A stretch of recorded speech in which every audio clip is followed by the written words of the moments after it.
Chapter 66. Someone's dead, someone's dead. A clamor of shouting could be heard in the hall. Deng Zilin was already panting, his arms and fists covered in blood. Lin Muyu didn't retaliate, but he was injured by Lin Muyu's iron wall defense. He couldn't help but look at this number one sparring partner in a new light. At this moment, the clamor outside gave him a chance to catch his breath. What's wrong? Who's dead? Deng Zilin stopped and asked. Lin Muyu frowned and retracted her martial spirit. I don't know, let's go out and take a look? A corpse lay quietly in the hall of the training hall. It was a sparring partner, his chest pierced by a sword. Fresh blood flowed out and there were no signs of life. Moreover, this person was someone Lin Muyu recognized. It was the little bean sprout that she had tried to help not long ago. What's wrong? Lin Muyu squeezed through the crowd and knelt on one knee beside little bean sprout's corpse. She lifted up his clothes with trembling hands. This was not a normal sword wound, but a shock wave after the sword pierced through his heart, creating a fist-sized bloody hole. Little Beansprout's entire heart had been crushed into pieces. Who was it? He stood up abruptly and roared. His palm was already on the hilt of the burning prairie sword. Not far away, Ouyang Qiu held a thin sword in his hand. Blood was still dripping from the blade.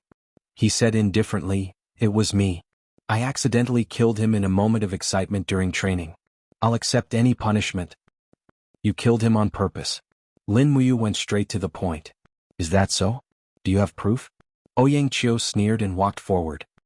He stood in front of little Beansprout's corpse as if it had nothing to do with him.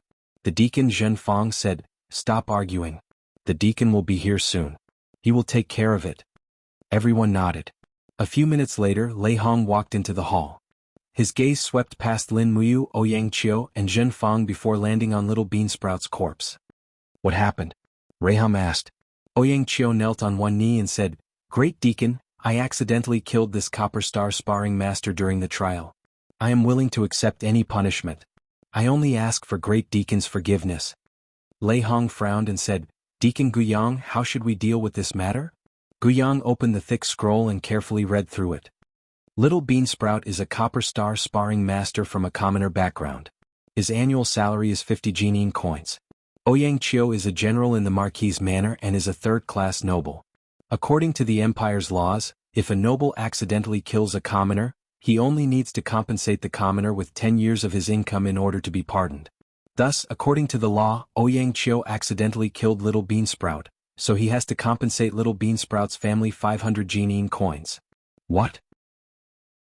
Lin Muyu was stunned for a moment and hurriedly said, "Deacon Guyang, Ouyang Qiu clearly killed him on purpose. You didn't even examine the corpse carefully, how can you be sure that it was an accident?" Guyang said, "Lin Ji, pay attention to your words. According to the Empire's laws, a noble killing a commoner is a lesser crime. Don't tell me you don't know this?" Lin Muyu clenched her fists and said angrily, "A life for a life. What nobles and commoners? What kind of bullshit law is this?" Lei Hong shouted, "Lin Ji, shut up. You've lost your composure. Go back to your room and cultivate." Guyang also nodded and said, "Lin Ji, go back to your room. There's no need to say anything else." Lin Muyu was so angry that her body was trembling. Is there still justice in this world? Are all of you blind? Ouyang Qiu intentionally killed Little Beansprout, don't you understand? Lin Ji. Lei Hong roared and an invisible pressure descended. Immediately, Lin Muyu felt as if a mountain was pressing down on him, and he couldn't help but want to kneel down. However, he gritted his teeth and circulated his true qi. He glared at Lei Hong and said through gritted teeth, "Someone must pay for Little Beansprout's death." Pa pa pa. The stone tiles under his feet cracked, but he still struggled to hold on. The veins on his body bulged, and under the pressure of Raham's domain, the blood vessels in his eyes began to slowly seep out. His entire left eyeball was instantly dyed red, but Raham could clearly see the determination and clarity in his unwillingness to compromise in the blood. "Go back and rest." Lei Hong suddenly retracted his pressure and said indifferently, "Remember, there are some things you can't interfere in and there are some rules you can't question. The Empire's laws are not something you can question."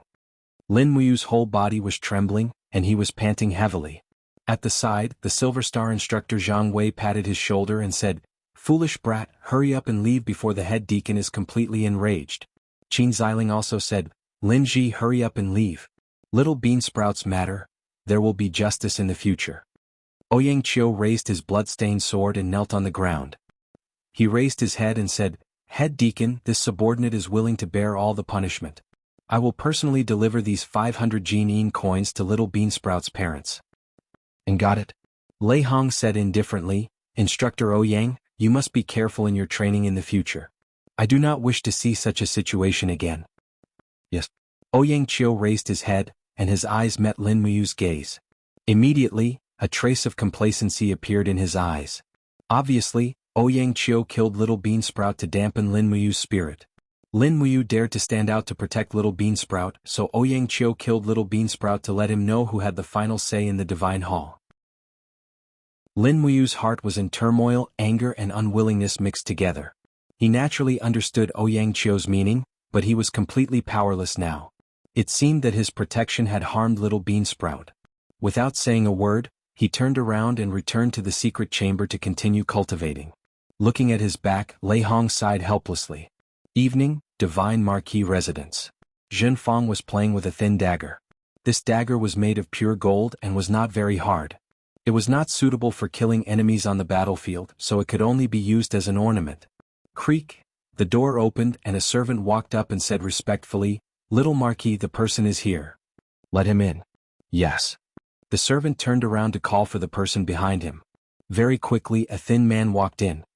His eyes were sunken into his eye sockets, his cheekbones were high, and his eyes emitted a frightening light. After stepping into the room, he cupped his fists and smiled. "Zhong Sui Sui greets Little Marquis." "You are Zhong Sui Sui?" Zhen Fang sneered and said, "It is rumored that you are the most ruthless assassin in Lanyan City. I wonder if the rumors are true." Zhong Sui Sui raised his head and smiled, his eyes filled with killing intent. "Little Marquis wants to verify it?" "Why not?"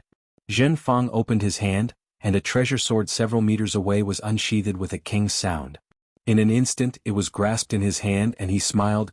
"Zhong Sui Sui, come, let me see if you have the qualifications to be used by me." "Eh."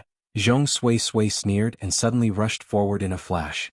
A sharp sword appeared in his hand, and with a light shake of his wrist, 3 sword flowers attacked Zhen Fang's neck, chest and abdomen. It was incomparably ruthless. Zhen Fang was suddenly shocked, and his martial spirit came out of his body. The thin sword in his hand flew up and down, blocking Zhong Sui Sui Sui's attack twice. However, the speed of the third attack was too fast and there was no time to block it. He could only condense 2 chi armors together to block it. Pooh! Zhong Sui Sui Sui's longsword was surrounded by a strong wind, and this strong wind actually forcefully blew open the defense of the chi armor. The sword blade cut through Zhen Fang's clothes, and directly pressed against his abdomen. A trace of icy cold pain made Zhen Fang break out in a cold sweat, and he stood there, unable to move. "How dare you, Zhong Sui Sui, you dare to harm a single hair of the Little Marquis?" The servant loudly scolded, "Men!" At this time Zhong Sui Sui slowly retracted his sword and smiled faintly. "I, Zhong Sui Sui, never do meaningless things. Killing the Little Marquis won't get any reward." Zhen Fang was already drenched in cold sweat from the fright. Now that he finally calmed down, he couldn't help but be afraid and said, "Zhong Sui Shi, your swordsmanship is indeed extraordinary. I have never seen such a fast sword before." Zhong Susue chuckled and cupped his fists. "Little Marquis is too kind. It's not that my sword is fast, but that Little Marquis has scruples." "I don't have any scruples. Zhong Susue is only a level 62 heavenly venerate and isn't stronger than Little Marquis. Tell me, Little Marquis must have someone you want to eliminate by asking me to come here, right?" "Yes." Zhen Fang nodded and said, "I need you to help me enter the sacred hall to kill someone." "What? Killing people in the War Saint Hall?" Zhong Sui Sui shuddered slightly. "What, you don't dare?" Zhen Fang sneered. "No." Zhong Sui Li said faintly, "Then I'll have to pay more. The risk of killing someone in the sacred temple is too great. After all, Raham, that old man in the sanctuary realm, is still in the sacred temple. It's fine if I kill him easily, but if I get entangled, I'm afraid I'll lose my life in the sacred temple. Tell me, who do you want me to kill?" "Linji," Zhen Fang said lightly. "Oh? Are you the rumored new Gold Star sparring master in the sanctum?" "If that's not all. This person is the fugitive Lin Muyu of Kathaya City. So it's the Lin Muyu who killed 4 of the 7 martial saints." Zhong Sui Sui couldn't help laughing and raised 3 fingers. "Little Marquis, as long as you give me this number, I promise you will see Lin Muyu's head tomorrow morning." 30,000 Jinyin coins? Jinfeng asked. Ha ha ha. Zhong Sui Li's laughter reached the sky. Little Marquis sure knows how to joke. I'm talking about 300,000 Jinyin coins, not a mere 30,000. What? Jinfeng was shocked. A mere Lin Muyu, his head is worth that much? Zhong Sui Li sneered. Sangnan Province's governor Hu Tianing offered a bounty of 100,000 Jinyin coins but still failed to capture this person. Moreover, more than half of the 7 martial saints died. Now that Lin Muyu has entered the sacred temple, his cultivation has increased even more, and he has the old man Ram's protection. Killing him is equivalent to putting your own head on the line. I only want 300,000 Jinyin coins. I'm just worried that little Marquis won't be able to take out more. Jinfeng's eyes were cold. It's a deal. Chapter 67. In the secret room, the young man's body was surrounded by flames. Lin Muyu's forging dragon bone remnant scroll had been cultivated to the 3rd realm, rebirth. This also meant that after the bone tempering, his bone marrow was slowly regenerating, and the regeneration of his bone marrow would reshape his bloodline. In fact, his bloodline had already begun to silently transform, and even he himself could feel it. Now, when he cultivated, the speed at which his qi circulated in his bloodline could be said to be a world of difference compared to the past. His instantaneous explosive power had also been greatly enhanced. After the reshaping of his bloodline, whether it was speed or strength, they were completely new. Slowly opening his eyes, he stretched his arms and then walked to the stone door. He wolfed down the dinner that the servant had brought and continued to cultivate. King? The burning prairie sword was unsheathed. Under the infusion of qi, the sword's blade slowly emitted a fiery light. This long sword from Yi Liang was indeed a treasure. The wind-riding sword technique flowed like water. With his talent and comprehension, he had already mastered the technique. In fact, Lin Muyu's current swordsmanship was considered to be above average. Unless he encountered a top-notch expert with extraordinary swordsmanship, he would still be able to withstand 1 or 2 blows from her. Pa pa pa! Lightning surged on the blade of the sword. With a low shout, he instantly unleashed a lightning strike. The blade of the sword and the lightning split the air into 2. The speed was so fast that it even created a temporary vacuum in the path of the slash. The feeling of the air being compressed was very strong. Yangqiu's ferocious smile appeared in his mind, and his sword art gradually became a little messy. He thought of Yangqiu's secret art, myriad sword art. It was an ability to use qi to control the sword, and it was considered the best sword art. Unfortunately, he knew nothing about it. He suddenly smiled as he thought of the mysterious owner of the Wanxing weapon shop, the Sword Elder. It was obvious that the Sword Elder was also an extraordinary swordsman. His mastery of using qi to control the sword seemed to be above that of Ouyangqiu and Jinfeng. If that was the case, perhaps learning the Sword Elder's imperial sword technique was also a way to become stronger. However, the Sword Elder had an eccentric personality and was obsessed with collecting swords. He might not be willing to teach him the sword technique. The way of the sword was ever-changing, but if one couldn't master controlling the sword with qi, it would always be a pity. After all, when it was necessary in battle, controlling the sword with qi could play an amazing role. Forget it, I'll go back to the Sword Elder and test him. After practicing the wind-riding swordsmanship 5 times in a row, Zhang Xian heaved a sigh of relief and returned to the stone bed to cultivate his jinqi. The jinqi in his body was still not strong enough. Outside the window, the moon was bright and the stars were sparse. In the blink of an eye, it was almost midnight. Rustle? With a soft sound, he opened his eyes and looked towards the stone door. There seemed to be a flash of qi. Could it be that Grandpa Lei Hong had come to spy on his cultivation again? Thinking of Lei Hong, Lin Muyu felt angry and funny at the same time. In fact, Lei Hong was more like a naughty child. He was happy to bet with his peers like Chu Chu and Guyang, and he also took special care of Lin Muyu. Although Zhang Xian was almost injured during the day, it was not Lei Hong's fault. Lei Hong was the great deacon of the temple and one of the 6 white-robed royal guards of the Qin Empire. Naturally, he would strictly uphold the laws of the empire. Lin Muyu came from a civilized society, so he would naturally be angry. However, in the eyes of Zhang Wei, Qin Xiling, and Lei Hong, an instructor killing a sparring partner and a noble killing a commoner seemed to be a very normal thing. Thinking of this, Zhang Xian began to understand Grandpa Lei Hong. He closed his eyes and continued to cultivate. The true qi in his body slowly flowed through his veins. Even the naked eye could see the faint image of a fiery red true dragon circling around his body. Unknowingly, his veins were being tempered and reshaped again and again. Of course, Lin Muyu was still unaware of the changes that were happening to him. He completely relaxed his mind and allowed the true qi to circulate within his body. Another huge advantage of the Dragon Forging Bone Remnant Scroll was unlimited cultivation. Every time the true qi circulated within his body, his strength would increase by a little. Repeating this process as long as he continued to cultivate according to the mental cultivation method, his strength would naturally become stronger and stronger.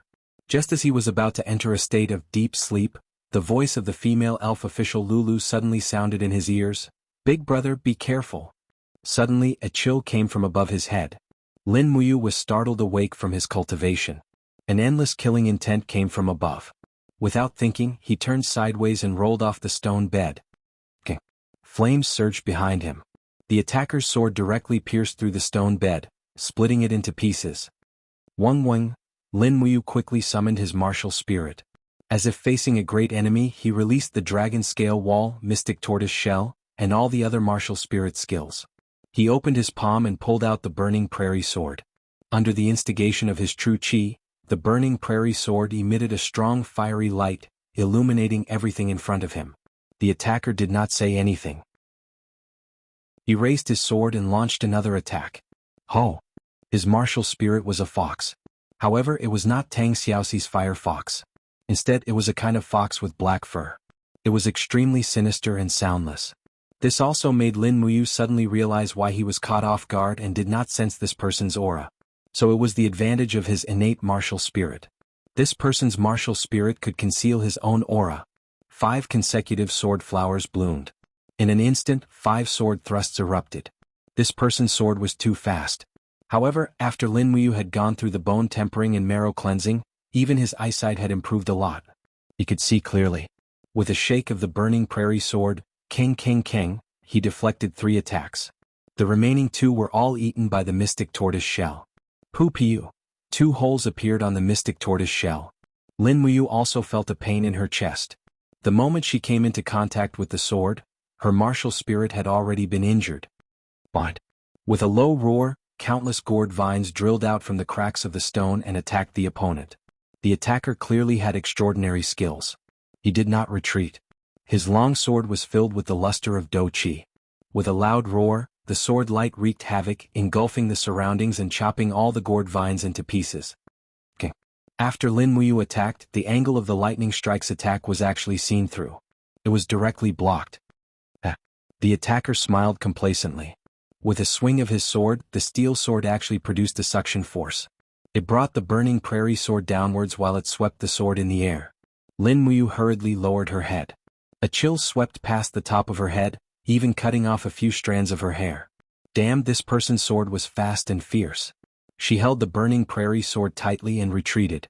She used the falling star steps to dodge, but behind her was a field of coldness. The attacker's fierce sword landed on the mystic tortoise shell. The mystic tortoise shell finally broke. Sword domain. Amidst the attacker's low roar, the ground under Lin Muyu's feet seemed to have become a purgatory abyss. Streaks of sword qi wreaked havoc in the surroundings. It was as if millions of sword qi were waiting for her next move. If she was the slightest bit careless, she would end up being dismembered by tens of thousands of swords. This was probably a higher level of using qi to control the sword, right? In this desperate situation, Lin Muyu stepped on the ground with one foot and leaped up. While in the air, she dodged the sword qi attack and raised her hand to throw a flying dagger. Using a hidden weapon to attack? Despicable. The attacker dodged the demonic noise dagger, but the sword domain was also broken. Sword qi absolute track. He let out a low roar and loosened the hand holding the sword. The long sword flew over quickly, bringing with it streaks of sword qi. The secret room was too small, and Lin Muyu had no way to dodge. He quickly opened his hand and countless green vines rose up to form a barrier. At the same time, he used the remaining true qi to form the dragon scale wall. Bang, bang, bang. Amidst the violent sound, the opponent's sword qi instantly shattered the dragon scale wall's defense. Puchi. The long sword pierced through his shoulder. Lin Muyu took a few steps back and blood spurted out. He had been at a disadvantage. His burning prairie sword couldn't even touch a hair of his opponent. This was the brilliance of the sword control technique. It killed people from 10 meters away and it didn't give the opponent any chance. Haha! The attacker laughed proudly and took off his mask, revealing a thin face.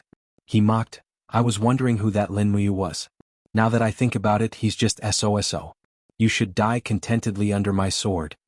As he spoke, he opened his hand, and an invisible force drove the sword back. Bah! Lin Muyu suddenly opened his hand, and the true chi of the dragon scale wall lingered around his fingers. He forcefully grabbed the edge of Zhong Sui's sword. Under the skin tempering and bone tempering, his bones were surprisingly hard and he didn't feel much pain. He suddenly pulled back and shouted, "Do you still want to take back your weapon?" Zhong Sui's eyes turned cold. What a lunatic!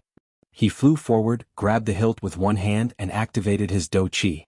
Suddenly the long sword began to flip, and the invisible sword chi raged, shredding the skin of Lin Muyu's left hand inch by inch. Instantly it was a bloody mess. But what Lin Muyu wanted was just this one chance. Voila! A purple flame scuttled on the burning prairie sword, true dragon vital fire. When Lin Muyu attacked with a vigorous aura, Zhong Sui's eyes were filled with disdain. Because in his eyes Lin Muyu's attack didn't have any technique, and it even looked very clumsy. Even a 10-year-old child could do this. Ha! With a shout, 3 chi armors condensed in front of his chest. Zhong Sui mocked, "Come on, kid." Roar! The true dragon vital fire lingered around the burning prairie sword. When the sword was less than 10 centimeters away from his chest, Zhong Sui suddenly felt something was wrong.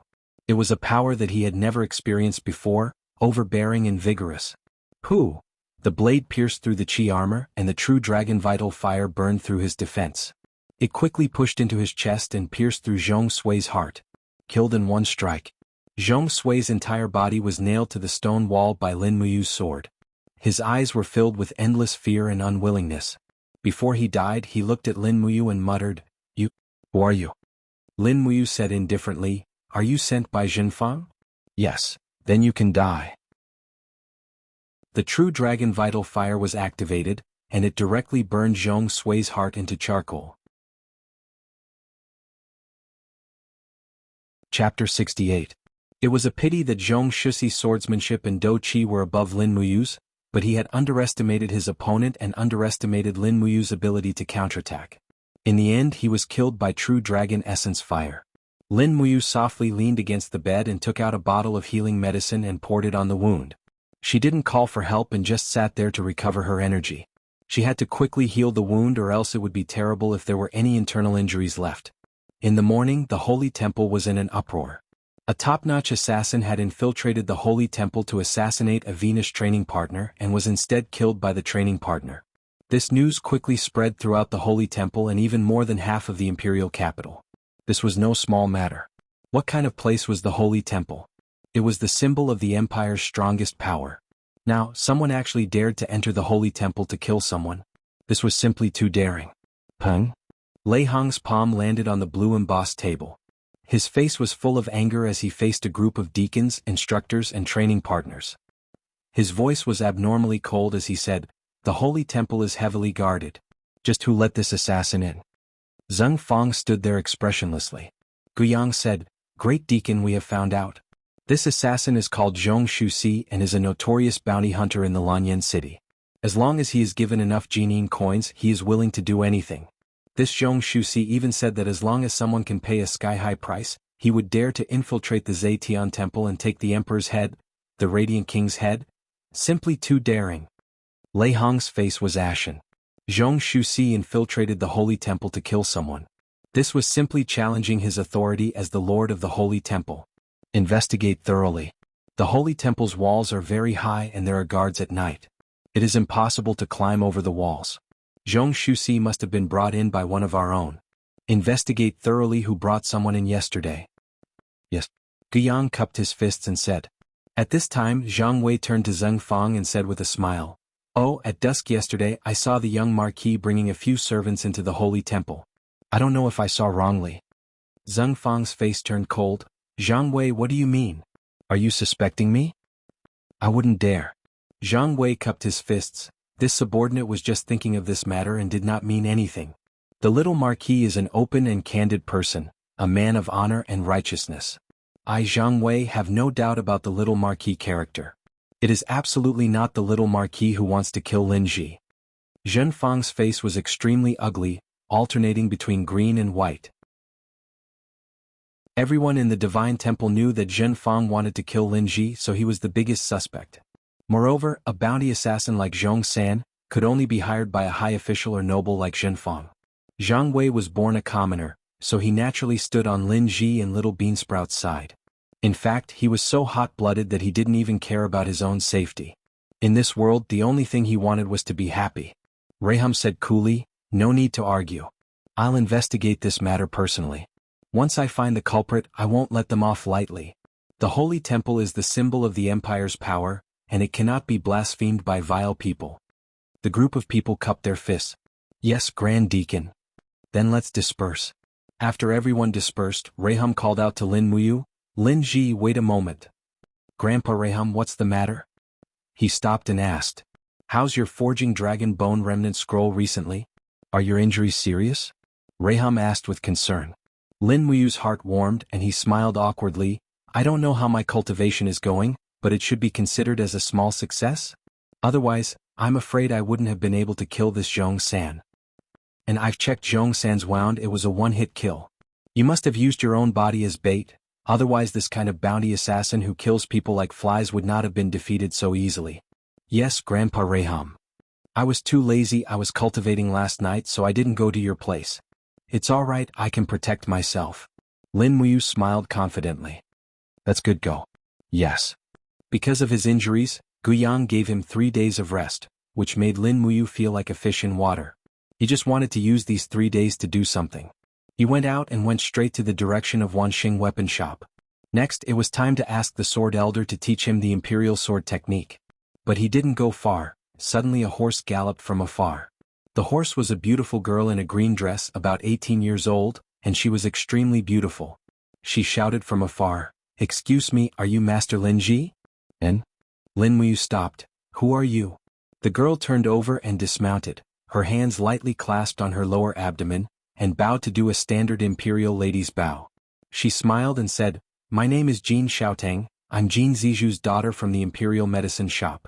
Hehe, I'm also the deputy leader of the Imperial business. Master, the auction for the Peak of Dreams that you consigned to the medicine shop has been completed, I'm here to find you." "Oh, it's Miss Jean." Lin Muyu beamed. In his eyes, this Jean Xiaotang had turned into a gold-plated beauty. She was here to give him money. Jean Xiaotang was very polite. She smiled and bowed, saying, "Master Lin, the 5 bottles of Dream of Extreme Peak that you sold were sold for 4,500, 5,200, 5,400, 5,500 and 5,700 gold coins. After deducting 20% of the transaction fees, you will receive 21,040 gold coins. Dad said that since this is the first time we are working together, he will give you a round figure of 22,000 gold coins. Here are 22 diamond coins, please count them, Master."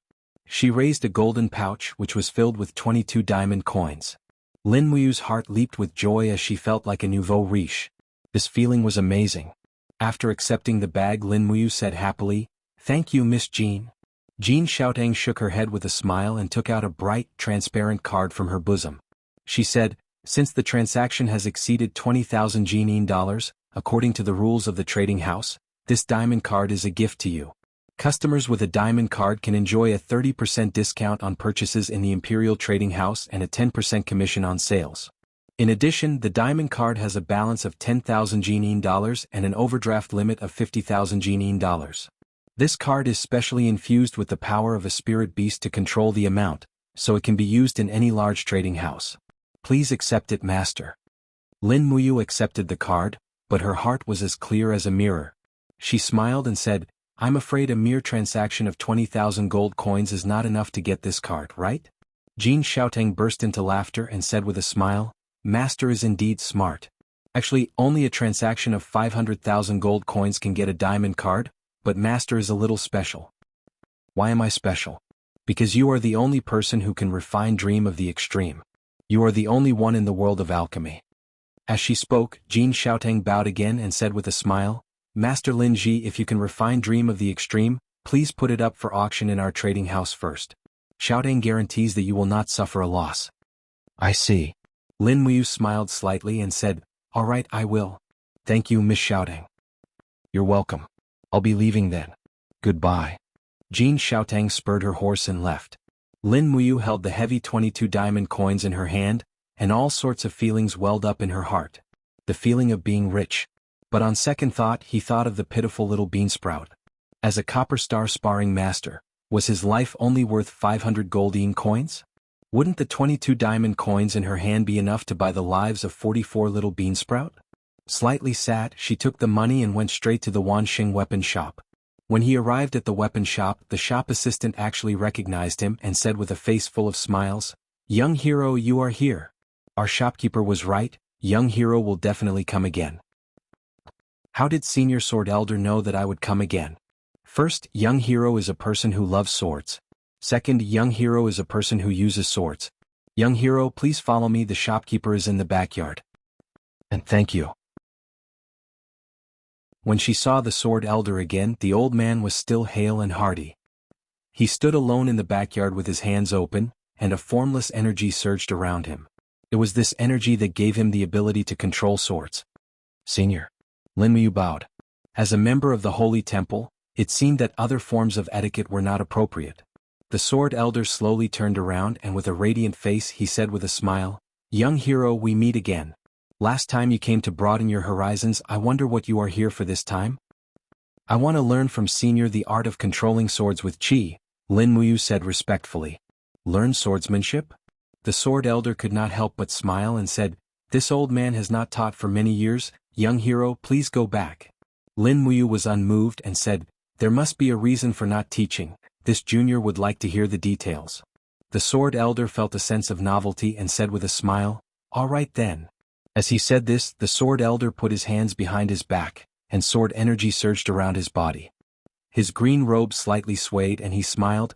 This old man is not willing to accept disciples for 3 reasons. First, I do not accept ordinary people as my disciples. Second, I do not accept people who are competitive, and third, I do not accept people who are not proficient in swordsmanship. Young hero, as long as you can break my 3 restrictions, I can consider accepting you as my disciple. Lin Muyu was slightly stunned. This was really a strange old man, and the threshold for accepting disciples was quite high. After thinking for a while, he said, "First, this junior does not think that I am an ordinary person." "What do you mean?" "The so-called natural talent must be useful. Even if one is mediocre in life, they should be able to accomplish something. Not to mention, with my talent, I will inevitably have a magnificent achievement. If I were an ordinary person, I would not have come to ask the Sword Elder to teach me." "Well said. What a good natural talent must be useful." The Sword Elder nodded in appreciation and said, "You have passed the first point, and the second point, how do you prove that you are not a competitive person?" Lin Muyu took a deep breath. "The reason I want to become strong is because I do not want to see the many injustices in this world. I want to become strong because I want to change this world." "Change this world?" The Sword Elder could not help but laugh. "Do you have the ability?" "Boy, I can try and exhaust my strength." Lin Muyu clenched her fist, her eyes were firm and clear. "Good." The Sword Elder laughed. "This second point is considered as you have passed, but the third point, are you a person who is proficient in swordsmanship?" This, Lin Muyu was a little embarrassed. This junior has only learned some superficial swordsmanship. "Show me." "Yes." Chapter 69. A set of Imperial Wind Sword technique flowed down smoothly. When Lin Muyu sheathed her sword, the Sword Elder could be seen clapping his hands as he laughed. "Ah! This third-rate sword technique seems to be useless." Lin Muyu was very embarrassed. "Senior, I got this sword technique from a merchant." "Got it? No wonder it's so crude." The Sword Elder's evaluation was merciless. "Young hero, don't you have any other sword techniques?" "There's one more." Lin Muyu shouted. Her Zhen Qi surged up her arm and turned into a lightning bolt that flowed into the blade of her sword. She struck with the force of a thunderbolt. Ka! The lightning bolt cut through the air, leaving a beautiful trail in the air. It was the lightning strike. This time the Sword Elder was a little surprised. He opened his eyes and laughed. "This is a little interesting, but it's only one move. It's not a sword technique and it's only a second-rate sword technique." Lin Muyu was a little unhappy. "Senior, this is the sword technique that Senior Fire Cauldron Chu Chu taught me." "Oh, Fire Cauldron Chu Chu's sword technique?" The Sword Elder laughed and tears almost came out. "This old man actually knows sword techniques? I only knew that Fire Cauldron Chu Chu's fist and palm techniques were the best in the world. But this old man actually knows sword techniques? Aha, no wonder he's so second-rate. Senior knows Grandpa Choo Choo. I don't know him. The sword elder stopped smiling and said, Young hero, you meet the first and second conditions, but I'm sorry you don't meet the third condition. You don't even know the swordsmanship, so you should go back and practice. When you have some achievements in the future, you can come back to this old man to compare skills. How about it? Lin Muyu was a little unhappy. If I had already mastered sword techniques, then I wouldn't need to come here and be rejected by senior. The sword elder couldn't help but laugh. Young hero is a very honest person. How about this? Young hero's foundation is not bad, but if you want to learn this old man's imperial sword technique, there is a condition. What condition? Bring me a godly weapon that I like. Lin Muyu was dazed. Does my burning prairie sword count? The burning prairie sword can only be regarded as a third-grade spirit-grade weapon. It can't be said to be a divine weapon. Young hero, you must bring at least a mysterious grade weapon that has been refined. What do you think? Taking a deep breath, Lin Muyu nodded and said, Then if I melt the burning prairie sword again, it will probably count, right? Reforging the burning prairie sword? The sword elder could not help but be dumbfounded. Could it be that you are also a blacksmith? I guess so. Haha, that's even better. If you really have the ability to reforge a mysterious grade weapon, I'll willingly teach you the sword control technique. How about it? This sword elder was indeed a person who was obsessed with swords. Lin Muyu said happily, Then wait for my good news, senior. After returning to the temple, his secret room was rearranged. The stone bed was changed and he could move in again. Although someone had died in this secret room, Lin Muyu did not care anymore. In this chaotic world, what was the death of a person? What? He took out the crafting cauldron. The huge cauldron occupied a few meters of space in front of him, and it let out a buzzing sound of energy. The cauldron was an energy body, not a real crafting furnace, but Lin Muyu believed that no crafting furnace in this world was as precious as the crafting cauldron. Holding the burning prairie sword in his hand, he spun the burning prairie sword in the crafting cauldron. Lin Muyu slowly closed his eyes, feeling the aura and beast soul of the burning prairie sword. The so-called crafting was a process of refining, but first he must be able to feel the structure and organization of the crafting object. This process lasted for about 10 minutes, and the burning prairie sword had already begun to be peeled off and analyzed in front of his eyes. There were still some impurities in the body of the sword, especially at the edge of the blade, which greatly affected the sharpness of the blade. No wonder it was only a spirit-grade weapon. There were a few factors that affected the grade of a weapon. The first was the raw material.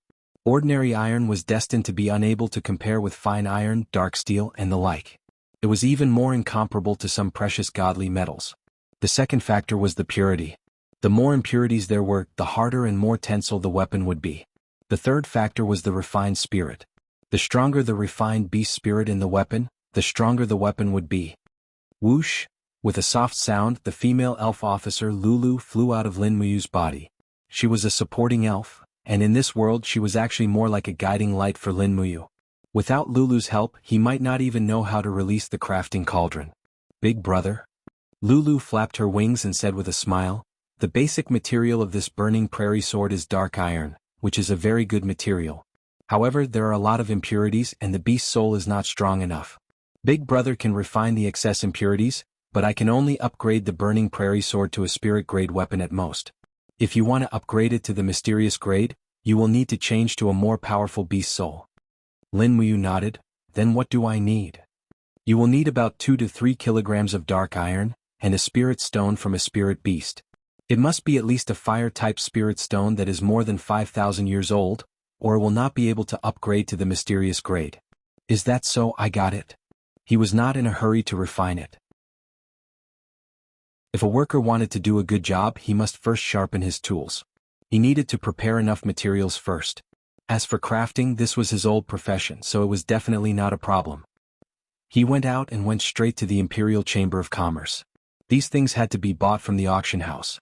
At this time, it was too late to go out of the city to look for spirit beasts in the dragon forest. Moreover, he most likely could not defeat spirit beasts that were more than 5,000 years old.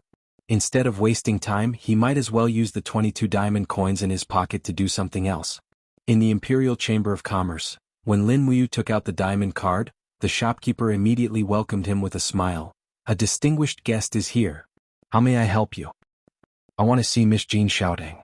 Oh, I will go and call Miss Jean right away. Please wait for a moment. Okay, thank you. A few minutes later, Jean Xiaotang, who was dressed in green, walked out of the back hall gracefully and said with a smile, Lin Ji, I did not expect that we would meet again so soon. Welcome to our Chamber of Commerce. How may I help you? I want to buy some materials. Oh, what do you need? Let's talk as we walk. Okay. The two walked side by side on the small path of the Chamber of Commerce. People were coming and going all around them. Lin Muyu said, I want 3 kilograms of dark steel. Jean Xiaotang blinked her eyes and said with a smile, It seems that Great Master wants to forge weapons? Yes. Then Xiaotang will choose some highly purified dark steel for Great Master. No need, I can purify it myself. Lin Muyu calculated carefully. The higher purity dark steel in the Chamber of Commerce would definitely be expensive. After all, this was a place where people would eat people without spitting out their bones. Jean Xiaotang was a little surprised. All right then, if Great Master does not mind the process of refining dark steel too complicated, what else do you need? Spirit stones. Oh, what kind of spirit stones do you need? Jean Xiaotang turned around with her hands behind her back and said with an exuberant smile, Our Imperial Chamber of Commerce may not have much else, but we have all kinds of spirit stones. Lin Muyu thought for a moment and said, I need a spirit stone from a fire-type spirit beast that is more than 5,000 years old. Do you have it? More than 5,000 years old? Jean Xiaotang was startled. To be honest, spirit stones that are more than 3,000 years old are already very rare. As for 5,000 years old, let's go take a look, maybe we can find it? The two followed this path to the end and arrived at the spirit stone shop. Spirit stones were the crystallization of the spirit of wild beasts, also known as beast cores or beast cores. The chances of obtaining beast cores after killing spirit beasts were not very high, so spirit stones that were thousands of years old were very rare. Eldest Miss. A shopkeeper said respectfully. Jean Xiaotang nodded and asked, Shopkeeper Zhou, do you have fire-type spirit stones that are more than 5,000 years old? 5,000 years old? The shopkeeper was also startled, then looked at Lin Muyu beside Jean Xiaotang and said with a smile, Yes. We do, but it is not very cheap. We have a 9,000-year-old fire dragon spirit stone that has been the treasure of our shop for half a year. I wonder if young hero is willing to buy it? 9,000 years old? Lin Muyu was startled and said with a smile, It must be very expensive, right? It's all right. How much? 19,000 Jinyin coins will do. Good lord? Lin Muyu was stunned. She only had 22,000 Jinyin coins in total. This was the same as before the revolution. Jean Xiaotang seemed to read Lin Muyu's mind and said with a smile, Lin Ji, have you forgotten that you are a diamond VIP of the Chamber of Commerce and can enjoy a 30% discount? That will be more than 13,000 Jinyin coins. I will help you round off the odd numbers and make it 13,000 Jinyin coins. How about it? Do you want? Lin Muyu thought about it and nodded. All right, 13,000 it is. He took out 13 diamond coins and felt his heart ache. He could not buy the forbidden medicine 7-colored lotus in the near future. Even if he was a member of the Holy Temple, he was actually overtaxed. If he bought it too often, it would not be good for him to be invited to the Minister of War's residence for tea. Therefore, he did not know when he would be able to refine the Peak of Dreams again. Soon, the shopkeeper handed over a plump fire flood dragon spirit stone to him. As he held it in his hand, it was boiling hot. After that, he bought 5 kilograms of dark iron. Although dark iron was rare, it was not that rare. Therefore, he only sold it for 10 Jinyin coins per kilogram. After some thought, he bought another 50 kilograms in one go and brought it back as a test subject. Because he had not forged weapons in this world, he needed some experience. He did not want to damage the burning prairie sword on his first try. He bought a few more spirit stones. They were all the hundreds of years old ones. They were cheap and practical. His longing for the art of weapon forging was like a young girl's yearning for love. By the time he returned to the Holy Temple, it was already dark. He hastily ate something and hid in a secret room to start forging weapons in secret. Chapter 70. Grandpa Lei Hong, don't peek. A rustling sound came from outside the stone door. Lin Muyu didn't need to look to know that Lei Hong was guarding her. Lei Hong laughed without blushing. You bought so much dark steel. Are you going to forge a weapon? It's a pity that you don't even have a furnace. Do you want me to get someone to bring one back for you? No need, just don't peek. All right, then focus on your cultivation. The footsteps faded away. Lei Hong had gone far away. Lin Muyu put down the dark steel and took out the artifact forging cauldron with one hand. The cauldron was surrounded by golden oracle bone inscriptions. This cauldron itself had been cultivated to the highest level. In this world it was simply a treasure. She weighed the dark steel. The Empire's weapons were generally very heavy. Swords usually weighed between 10 to 20 kilograms. In the words of Zhang Wei and the others, weapons are not heavy so it doesn't hurt to cut people. Presumably, with Zhang Wei's character, if he were to go to the modern world he would probably carry a watermelon knife and cut people everywhere. She chose a piece of dark steel that weighed about 20 kilograms. With a casual toss, the dark steel floated in the artifact forging cauldron. After removing the impurities, there should be 15 kilograms left. A sword should be about 15 kilograms. After all, it wasn't some spear or saber with a long handle. Any one of them could be frighteningly heavy, over 100 kilograms. She spat out her innate chi, and the flames in the artifact forging cauldron began to quickly melt the dark steel. The temperature was extremely high, and the speed of smelting was also very fast. In less than 5 minutes, the dark steel had been melted into a pile of fiery red liquid. The liquid flowed slowly in the artifact forging cauldron, controlled by an invisible force. Of course, the source of this force was Lin Muyu. Innate chi surged and specks of starlight floated up from the liquid. Those were the parts that were produced by the intense burning of the impurities in the liquid. After smelting for about 10 minutes, the dark steel's purity had reached at least 99.5%. This was already very difficult. Lin Muyu had carefully looked at the excellent weapons in the weapon shop. In fact, the dark steel's purity was less than 90%. Now that the smelting process was complete, it was time for the spirit stones. Lin Muyu took out a spirit stone. It was a 700-year-old bluestone beast spirit stone. With a wave of her hand, the spirit stone fell into the core of the cauldron and was immediately engulfed by the raging flames. The process of refining spirit stones was very simple. The stronger one's strength, the faster the refining speed. Lin Muyu's strength was already very strong. It was at least far above that of a 700-year-old spirit beast. But at the moment when the spirit stone was completely melted, there was a sudden roar, and a green beast rushed out from the cauldron. It raised its sharp claws and pounced on Lin Muyu. Ha! He was stunned and hurriedly summoned his martial spirit. The moment the black tortoise shell appeared, the fierce beast's sharp claws surged on the black tortoise shell. His chest was slightly hot, but he wasn't injured. Lin Muyu let out a low shout, and true energy came out of her body, directly blasting the fierce beast spirit into the crafting treasure cauldron. Roar, roar! Although the bluestone beast was roaring, its voice was getting smaller and smaller, and in the blink of an eye, it was annihilated in a pile of molten iron. The beast's spirit was officially refined. Lin Muyu's forehead was covered with cold sweat, and his heart was filled with lingering fear. He didn't think that the refining process would be so dangerous. The beast spirit inside the spirit stone would actually counterattack the refiner. It was truly terrifying. At this time he couldn't help but worry about the next step of weapon forging. If that 9,000-year-old fire flood dragon beast spirit counterattacked, how would he be able to withstand it? Thinking of this, he couldn't help but laugh. No wonder it was so difficult for the divine blacksmiths in this world to forge high-grade weapons. It turned out that there were so many requirements. Not only was there a requirement for blacksmiths, there was also a requirement for strength. It could be imagined that many divine blacksmiths had lost their lives to the beast spirit counterattack. "Big brother, what kind of sword do you need?" Lulu asked with a smile. She was now Lin Muyu's weapon forging assistant. The artifact refining cauldron quickly transformed into hundreds of sword shapes. These were all custom-made plans by Lulu.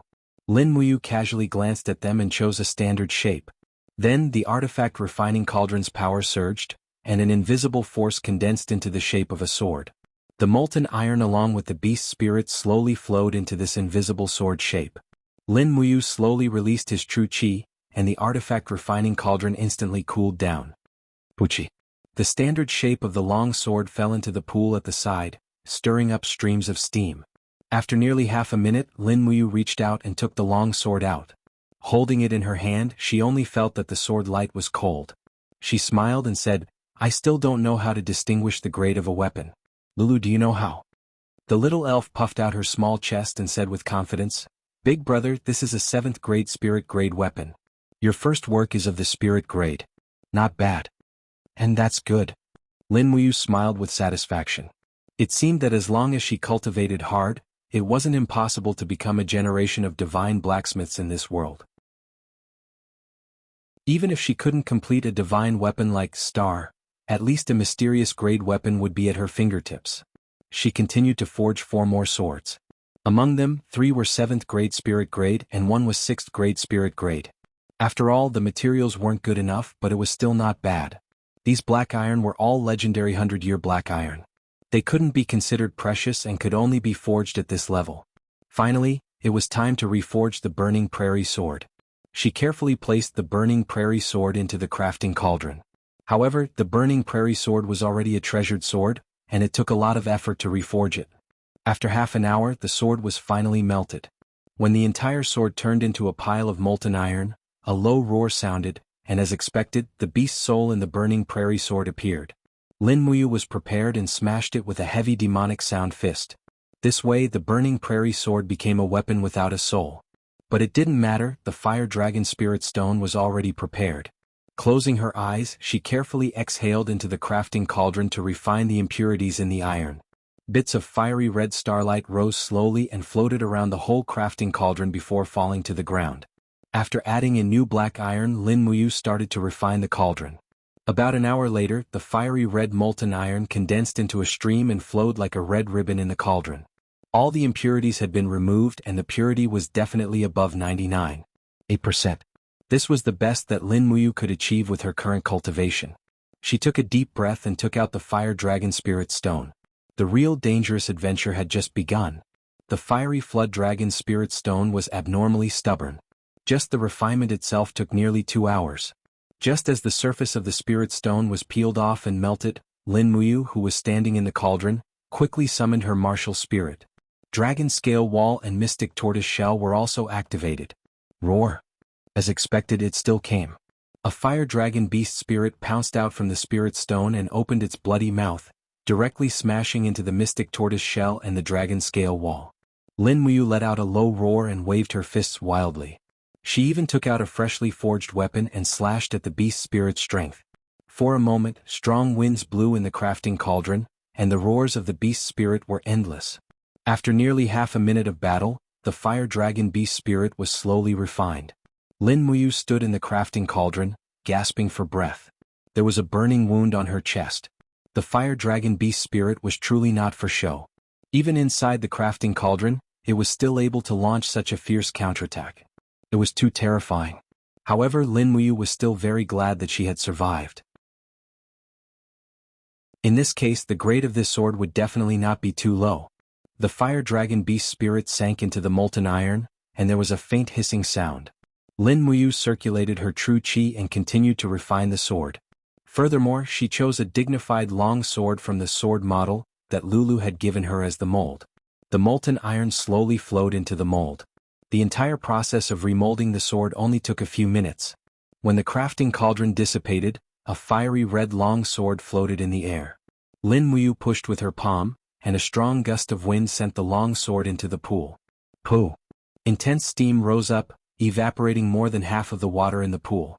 When she carefully fished the Burning Prairie sword out from the bottom of the pool, she had actually forgotten to carve a name for it. With no other choice, she raised her finger and spat out the true Dragon Yuan fire. Just like that, she used her finger to write the 2 words Burning Prairie on the blade of the sword. The characters were vigorous and forceful, and it was written in the style of Wang Shi. Lin Muyu had been learning calligraphy from her father since she was young, and her calligraphy skills were absolutely outstanding among her peers. Now she could finally put it to good use. Big brother, congratulations, this is a 5th-tier profound grade sword. Lulu clapped her hands and said with a smile. Lin Muyu was also very gratified. The new Burning Prairie sword was a little heavier than the original, and the scabbard was also not suitable for use. Hugging the Burning Prairie sword, he leaned against the headboard and closed his eyes to fall asleep. The fatigue of weapon forging cultivation far exceeded that of refining medicine. After continuously forging a few long swords, he already felt as if the true chi in his body had been sucked dry. When he woke up, it was already the morning of the next day. Dong dong, there was a knock on the door. Lin Ji, wake up. It was Deacon Guyang's voice. Lin Muyu turned over and got up. After a night's sleep, her strength was full again. She hurriedly went to open the door and said with a smile, Grandpa Guyang, isn't it my vacation now? What's the matter? Guyang squinted his eyes and said with a smile, Yes, the great deacon is looking for you. Take your work from last night and go to the Saint Hall. Okay. Although he did not know what it was, Lei Hong would not harm him. After washing up a little, he carried the 6 swords and followed Guyang to the Saint Hall. Early in the morning, the instructors and sparring masters had already finished eating and started cultivating. The Saint Hall was very quiet. "Ayu," Lei Hong said in a heartfelt manner. But in Lin Muyu's eyes, his expression was no different from that of a request. She smiled and said, "Grandpa Lei Hong, if you have something to say, just say it." "Okay." Lei Hong smiled embarrassedly. "Actually, grandfather has been guarding your cultivation last night and saw that you forged some very good weapons, so..." Cough cough. Next, Deacon Guyang, you tell him. Guyang had a helpless look on his face.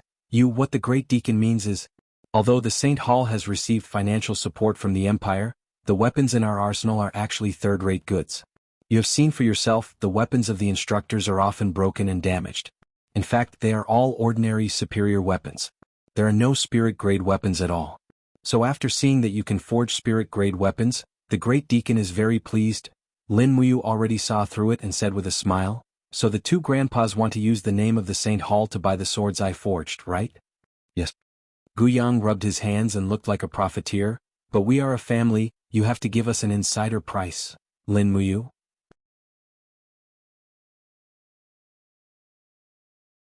Chapter 71. Alright then, I owe the Holy Temple a debt of gratitude. I must repay them. Lin Muyu put down the weapons in her arms and said, "These are all spirit-grade weapons. How much should they be worth on the market?"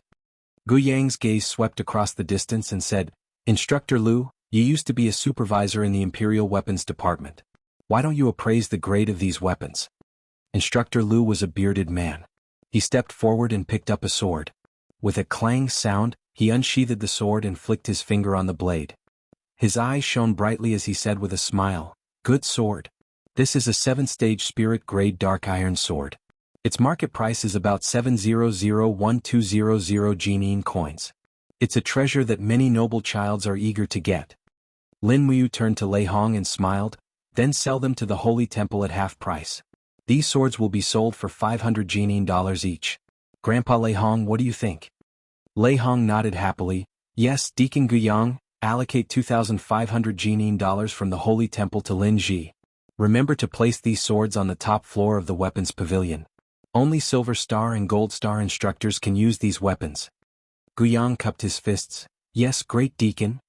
Lin Muyu left the Holy Temple after receiving the money. She bought a new scabbard and went straight to the Wanxing weapon shop. Her heart was filled with joy. She had fulfilled her promise with the Sword Elder and reforged the Burning Prairie sword into a 5th-grade mysterious grade demigod weapon. Now the Sword Elder should be teaching her superior sword techniques as promised, right? Early in the morning, the Wanxing weapon shop had just opened for business. When Lin Muyu stepped into the shop, she saw the Sword Elder standing on top of a branch in the distance. He was wearing a white robe and had the demeanor of an immortal. His feet were stepping on the tender leaves of a branch, and a long sword was slowly flying around his body. He was absorbing the spiritual energy in the morning light, and his breathing had the demeanor of a grandmaster. Only the heavens knew who this Sword Elder was, but at least Lin Muyu was almost certain that this Sword Elder's cultivation was definitely not below Lei Hong or Chu Chu's. Perhaps in the entire empire he was also one of the strongest. It was just that he lived in seclusion and no one cared about him. Lin Muyu did not rush forward to interrupt. Instead, she held the Burning Prairie sword and silently stood on the stone path, watching the Sword Elder cultivate. After more than an hour, the sun was already high up in the sky. The spiritual energy in the morning light had also gradually dissipated. The Sword Elder finally slowly opened his eyes and looked at the youngster who was not far away. He smiled and said, "Young hero, have you fulfilled your promise?" "Yes." Lin Muyu leaped forward with the Prairie Fire sword in her hand. She knelt down on one knee and presented the treasured sword, saying, "Shifu, please accept it." The Sword Elder could not help but smile. He reached out to hold the Burning Prairie sword and pulled it out with a keng sound. Suddenly, he felt the flame on the blade surging and the faint sound of a fire flood dragon could be heard. Moreover, the sword's arc was simple and beautiful. It had the charm of a master's work. His finger lightly swung the blade and felt the sharp force. He could not help but smile and said, 5th level mysterious rank. It really is a good sword. Did you use a 9,000-year-old fire flood dragon beast spirit? Lin Muyu was stunned. Shifu, you even know this? The sword elder laughed. If I could not even know this, how could I be your Shifu? Ha, that's true. Get up, I will accept you as my disciple. Thank you, Shifu. Lin Muyu stood up, her face filled with endless joy. The sword elder looked at this new disciple and muttered, the way of the sword is vast and boundless. If you want to learn the true imperial sword technique, you must cultivate a sword heart. Without a sword heart, you will not be able to communicate with the sword. Do you understand? Lin Muyu was confused. I don't really understand, the sword elder smiled. It's no wonder. Your previous attainments in swordsmanship were not even superficial. To put it bluntly, the average imperial sword technique in Jianghu uses qi to control the sword. Using qi to control the sword's flight, but our sect's practice is to use the heart to control the sword. To put it simply, it is to communicate with the sword spirit within the blade, and become one with the sword. Therefore, even if the blade leaves your hand, it will change according to your will. Is there a difference between using qi to control the sword and using the heart to control the sword? Lin Muyu asked with an awkward smile. The sword elder could not help but laugh. He did not answer but instead asked, when facing a battle, is your mind faster or your qi faster? Lin Muyu instantly understood. I understand, Shifu. Using the heart to control the sword is the best in the imperial sword technique. The sword elder lightly stroked his white beard. His expression carried a trace of arrogance as he said, that's right. When you master using the heart to control the sword, you will find that using qi to control the sword is extremely clumsy. And thank you, Shifu. When do we start? Haven't we already started? Aha, forgive this disciple for being slow-witted. That's right. The sword elder suddenly interrupted. What's wrong, Shifu? The sword elder coughed and smiled. You can follow me to learn the imperial sword technique, but you won't be learning it for free. Before you learn it, you need to buy a mysterious grade sword and 2 spirit grade swords from my Wanxing weapon shop. Is that okay? Lin Muyu immediately cupped his hands and said, of course. And then let's start. The first step, you must first understand the heart of the sword. The sword was originally just an ordinary iron, but because of the sword's owner, it has a spirit. The sword follows your heart. There is no sword in your hand, but there is a sword in your heart. The sword elder talked about the heart sutra of the sword Tao and let Lin Muyu memorize it first. Then he taught her a set of true qi. After a series of teachings, he flicked his sleeves and said, I'm going to meditate in the inner room. You will cultivate in this courtyard. Within 3 days you must comprehend the heart of the sword. Otherwise, you won't be qualified to continue learning the heart of the sword. Lin Muyu nodded, not really understanding. She turned around and sat on the stone steps in the courtyard. Then, she quietly entered into the comprehension of the Heart Sutra of the Sword Tao. The sword elder turned around and flew into the inner room. He sat there quietly. The housekeeper beside him was already more than 60 years old. He was holding an incense tripod and whispered, Sword elder, isn't it too difficult for this child to comprehend the heart of the sword in 3 days? You should know that even with your perception, it took you 5 days and 5 nights to comprehend the heart of the sword. The sword elder faintly smiled. Everything is fate. I'm used to living like a wild crane. I don't want to accept disciples. This child has some perception. Whether or not he can learn the heart of the sword depends on his fate. You only need to send him 3 meals. Yes. He sat there for 2 days. During these 2 days Lin Muyu only ate 3 meals. However, he didn't feel very hungry. The sword elder said, the sword is an ordinary iron. It is because of the sword wielder that it has a spirit. This sentence alone made Lin Muyu ponder for a full 2 days and 2 nights. What did it mean to have a sword in one's heart? The burning prairie sword was spread out on both of his legs. He quietly comprehended the sword intent. The late autumn night was cold. Waves of cold wind brushed past his face. He closed his eyes and didn't say anything. His whole body slowly rose up with blue qi. It transformed into the shape of a sword and then seeped into his body. This made the housekeeper dumbfounded. Gradually, although Lin Muyu's eyes were closed, he could see the chaotic void in his EC slowly condense into a fiery red long sword. It was the virtual image of the burning prairie sword. What? He was dumbfounded. Why was the burning prairie sword able to enter his EC? Was this what the sword elder meant by having a sword in one's heart? Buzz buzz buzz. The burning prairie sword on his legs let out a low whistling sound. Lin Muyu suddenly stood up. When he once again held the burning prairie sword, he suddenly felt a spiritual connection coming from the sword hilt. Creak, the door to the back of the room opened. The sword elder stepped out with a smile of approval on his face. Lin Muyu, you really didn't let me down. You actually comprehended the heart of the sword in 2 days and 2 nights. Lin Muyu was slightly stunned. I comprehended the heart of the sword? Master, how do you know my real name? I don't even know who you are. How could I dare to accept you as a disciple? The sword elder laughed. The next practice is to communicate with the spirit. Send your consciousness into the sword and communicate with the spirit of the sword. However, you must be careful. This practice process will have some dangers. If you are not careful, your consciousness may be swallowed by the spirit of the sword. After all, the spirit of the sword is a ferocious spirit beast. To truly tame it is not that easy. Yes, I know. The sword elder turned around and went back to his room. Lin Muyu held the burning prairie sword and sat down again. She closed her eyes and slowly extended her consciousness into the burning prairie sword. The inside of the sword was like another chaotic world. It was empty and dark. Lin Muyu's consciousness turned into a physical form. She looked at the surrounding darkness with amazement and slowly flew. Roar! Suddenly, a fiery red evil beast appeared in front of her. It flew and circled in the air.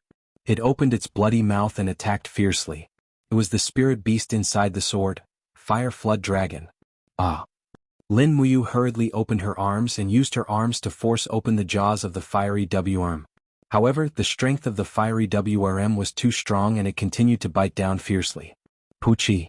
Lin Muyu's right arm was bitten off amidst the intense pain.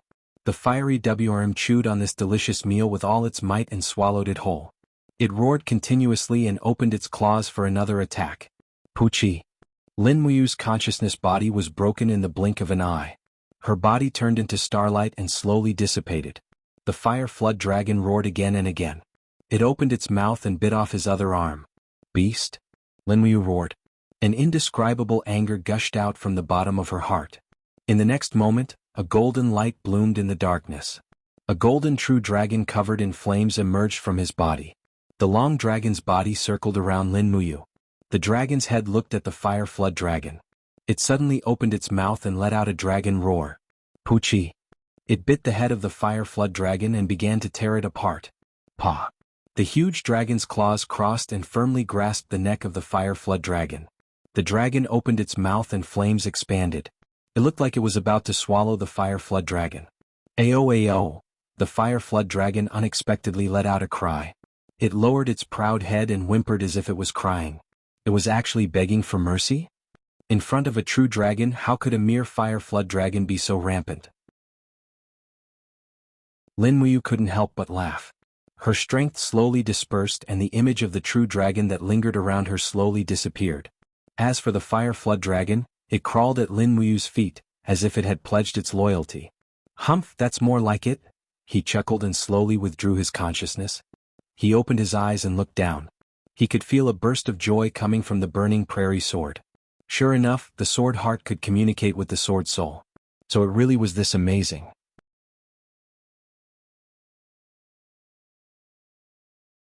Chapter 72. Master, I did it. Lin Muyu jumped up in ecstasy. The sword elder walked out of the room and laughed. Good, your talent is indeed rare. Master, what should I learn next? Are you going to teach me a set of imperial sword technique? Lin Muyu asked, full of hope. Sword technique? The sword elder couldn't help but laugh. He twirled his beard and said, You using your heart to control the sword doesn't have any sword technique. As long as you can defeat your opponent, any move is your sword technique. Even I don't have any sword techniques. The only thing I can teach you is a few scattered moves. Master, please tell me. Watch carefully. The sword elder gently raised his palm. Not far from the sword rack, a Qingfeng sword suddenly came out of its sheath. As if it had a mind of its own, it lightly hummed in the air. Following the sword elder's movements, it slowly turned into a stream of air. In the blink of an eye, the stream of air around it formed an invisible blade. With the Qingfeng sword as the core, the Qingfeng sword quickly bombarded the bluestone in front of him. Peng! With a loud sound, the bluestone turned into powder. Lin Muyu was stunned. The bluestone was at least 1 meter thick, but the Qingfeng sword was just an ordinary sword. The power of this imperial sword technique was truly amazing. The sword elder faintly smiled. The imperial sword technique that I practice is divided into two methods. One is to gather, just like the attack in front of you, concentrating the power at one point to defeat the opponent. The other is to disperse, spreading the power out to form an entire attack, making it impossible for the opponent to hide. Although the imperial sword technique is ever-changing, the same principle is to gather and disperse. As he said this, the sword elder gently raised his arm. The Qingfeng sword turned into a shadow and flew into the sky. In the blink of an eye, it transformed into countless blades that fell from the sky. Only one of them was a real sword. The rest were invisible blades formed by the sword elder's Do Qi. However, they were still extremely powerful. In the blink of an eye, the bluestone tiles in the courtyard were filled with holes. Lin Muyu was dumbstruck and said, "How am I supposed to study?" The sword elder laughed. "First, learn to gather. Don't use your hands to hold the sword. Use your sword to break a stone slab. That's the first step." "Yes, master." The burning prairie sword was placed in the distance. Lin Muyu slowly opened her hand and sensed the sword's soul in the blade. The soul of the fire flood dragon was also quickly shining and echoing. Its emotions were intense, but the burning prairie sword only trembled a little. Surprisingly, there was not much movement. "Concentrate," the sword elder said from the side. "You must be completely focused in order to reach the highest realm of flying swords." "Yes, master." Lin Muyu continued to try and quickly calmed her mind. Her index and middle fingers were pressed together like a sword, and her mind and the fire flood dragon sword soul resonated with each other. The fire flood dragon sword soul even seemed to be somewhat happy. "Rise." He let out a low grunt, and this time the burning prairie sword let out a humming sound as the blade slowly floated up. Lin Muyu was extremely excited. She controlled the direction of the burning prairie sword's tip and aimed at a bluestone from afar. She suddenly exerted force and said in a low voice, "Go!" Shwa. The long sword quickly flew over and with a pa sound pierced into the stone slab, but did not penetrate it. The sword elder laughed from the side and reminded him, "Ayu, your concentration is not enough. Concentrate your thoughts on the sword and combine them with the sword spirit. Only then will you be able to display the greatest power. Your current degree of integration is not even 10%. Continue practicing." "Yes, master." After more than 1,000 attempts, Lin Muyu finally opened his palm at daybreak. Using his heart to control his sword, he smashed the top of the bluestone slab into pieces. Moreover, this huge bluestone slab was already riddled with holes. Lin Muyu had spent the night tormenting it. Not bad. The sword elder once again appeared behind this diligent student. He smiled and said, Your imperial sword technique has reached small success. Thank you, master." "Don't be too proud. It is only small success. You still have a lot to learn." After saying that, the sword elder muttered to himself, "Speed and strength are the key to the imperial sword technique. However, this is only the basic imperial sword technique. Next, this old man will teach you an even more brilliant, gather-attack method." "Chem?" The sword elder flicked his sleeves and suddenly, a wooden sword that was not far away flew up against the wind. It was aimed directly at another stone slab not far away. The sword elder smiled and said, "Ayu, do you think that this wooden sword can pierce through stone?" Lin Muyu could not help but be speechless. Would piercing through stone, isn't that a bit too much? "Really?" The sword elder laughed and suddenly shook his arm. Suddenly, the wooden sword whistled and rotated with the sword as the axis. Its speed became faster and faster. Suddenly it flew out. Stone chips flew in all directions and hit the stone. Sure enough, the stone was pierced through. "Damn!" Lin Muyu's mouth was wide open. She was extremely shocked. The sword elder smiled slightly. "This is the spiral. The power of the spiral can increase the penetrating power. In this world, there are many people who know how to use the imperial sword technique. However, the number of people who know how to use the power of the spiral can be counted on one's fingers. Next, you will learn the spiral." "Yes, master." In the blink of an eye, another day passed. Lin Muyu's cultivation speed made even the sword elder sigh. This kid was indeed a genius at learning the sword. Buzz buzz buzz, a cyclone wrapped around the burning prairie sword. The fire dragon sword spirit happily cried out. The sword body rotated at a high speed and jumped in the air in a spiral trajectory. With a ping sound, it smashed into a green rock and directly disintegrated it. "Not bad." The sword elder gently stroked his beard and smiled with satisfaction. "Next, you will use the wooden sword to complete this attack." Lin Muyu wanted to die. How much strength did he need to use the wooden sword to complete this task? However, he did not give up. He quickly picked up a wooden sword. This time there was no longer the sword spirit. He could only rely on his chi to control the wooden sword. This small wooden sword was suspended in the air. Lin Muyu's arms flew up and down. His chi drove the wooden sword to spin faster and faster. The wooden sword turned into a pile of wood chips. The green rock remained motionless. The sword elder calmly said, "Housekeeper, go and buy another 100 wooden training swords." "No, buy 200. "Yes, sword elder." In the blink of an eye, another 2 days passed. Buzz buzz buzz. The wooden sword rotated at a high speed in front of Lin Muyu's chest. Lin Muyu opened his palms. His chi turned into a lightning that was pulled between his palms and the wooden sword. This was what he had comprehended in the past 2 days. Turning his chi into lightning to control the wooden sword. This was the first time the sword elder was stunned. The sword elder had cultivated for a lifetime. He had seen people using chi to control a sword, but he had never seen someone using lightning to control a sword. However, Lin Muyu was able to do this. Peng! A loud sound rang out. The lightning wrapped around the wooden sword penetrated the green rock and directly smashed it into pieces. Lin Muyu was overjoyed. "Teacher, how is it? Is it done?" The sword elder was a little scared. What kind of terrifying person was he cultivating? He secretly thought that he could not teach him any more profound imperial sword techniques. "And it's done." The sword elder stroked his white beard and said, "Ayu, you have already learned the Gathering and Dispersing Heart Sutra. With your current cultivation level, you can be considered to be at the top of the imperial sword technique. I have nothing else to teach you. Go back to the holy temple. You have already stayed here for 7 days. Lin Muyu was surprised. He remembered that Lei Hong gave him 3 days off, but he had already been outside for 7 days.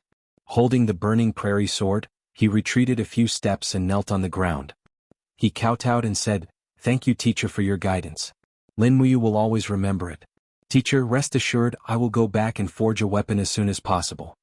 The sword elder laughed. "Good child, quickly get up and go back. The sky is getting dark." And while he was at it, he bought some dark steel and spirit stones from the Imperial Capital Chamber of Commerce.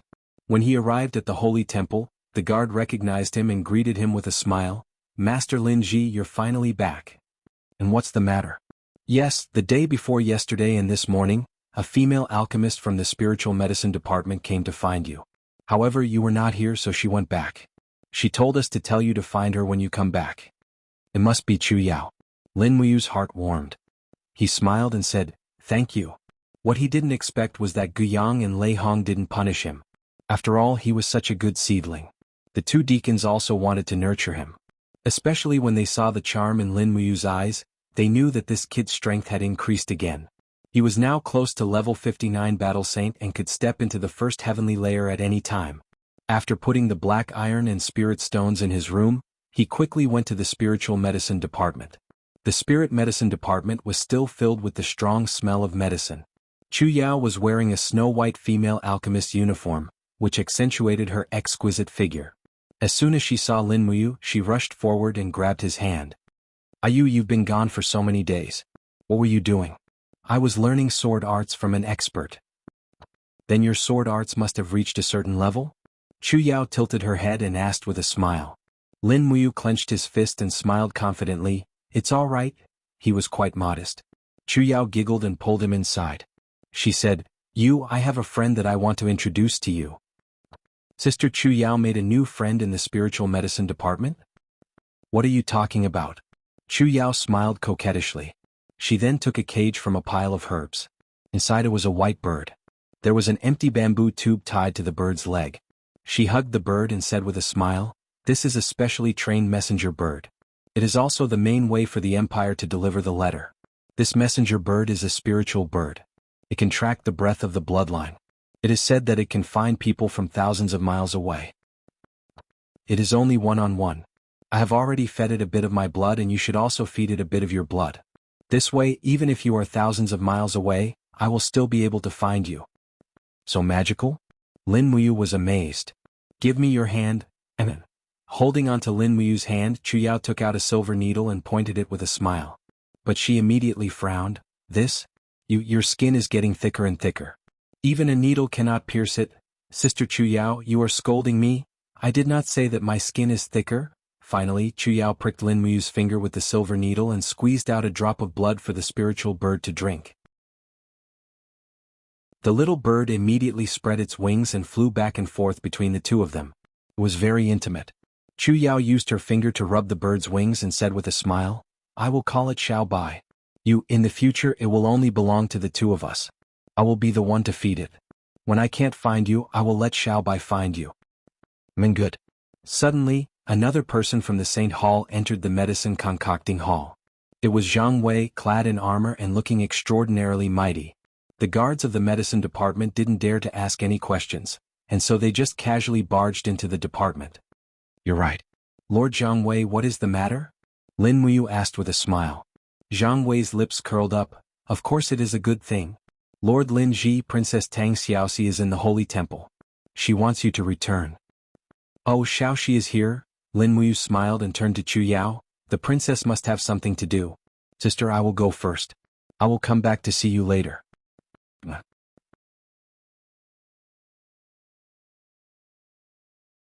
Chapter 73. In the southeast corner of Lanyan City's Zetian Palace, there was a small military camp. Soldiers dressed in dark blue imperial military uniforms were training with long spears in their hands. Horses galloped as a group of cavalrymen passed through the camp, holding blood-red patrolling flags in their hands. Other than the shouts of training, there was no sound in the camp. It was a scene of desolation. Military police camp, the place in charge of military law in the entire imperial capital. On the road paved with green and blue bricks, a patrolling duty officer flew in with a letter in his hand. He knelt on one knee and said respectfully, Commander Darren, a letter from Tsangnan Province. 2 rows of military officers stood respectfully on both sides. Behind the main officer's desk, a youth with sword-like eyebrows and starry eyes was looking at the map on the paper roll. He was wearing a high-ranking military officer's uniform with 3 golden stars on his collar. That was the military rank of the Imperial Commander. This person was none other than the commander of the Imperial Military Barracks, Xiang Yu. At a young age, he was able to sit in the commander's position and was in charge of the military law of the entire army. Moreover, his identity was quite deep as he was the descendant of the imperial god of war, Xiang Wentian. It was because of this that almost everyone in the imperial army was somewhat afraid of him. Of course, Xiang Yu's most feared part was his bloodbath spear. Xiang Yu's cultivation was inherited from Xiang Wentian, and he could be said to be the most intelligent and brave general in the imperial army. Another letter from Tsangnan Province? Xiang Yu asked with a slight smile. Could it be that Jojo still wants me to arrest that Lin Muyu? The duty officer shook his head. This subordinate does not know. Xiang Yu took Yu's letter and scanned through it. He could not help but frown and said, Tsangnan Province has mobilized tens of thousands of troops and still could not find him. They also suspect that Lin Muyu has already infiltrated the imperial capital. What does everyone think should be done? A high-ranking officer cupped his fists and said, Commander, why don't we conduct a carpet search in the imperial capital? No. Xiang Yu waved his hand. Firstly, this is too much of a large force. Once His Majesty is alarmed, we may not be able to bear the consequences. Secondly, even though our military barracks is in charge of the 3 armies, our military strength is after all limited with only 2,000 people. It is impossible to conduct a carpet search. Not only would it be a large force, it would also be futile. Commander, do you have any brilliant moves? The corners of Xiang Yu's mouth curled up and he said with a smile, Can't say brilliant move. You guys follow me, we're making a trip to the Imperial Army's main camp. Haven't seen Commander Feng Jixing for a long time.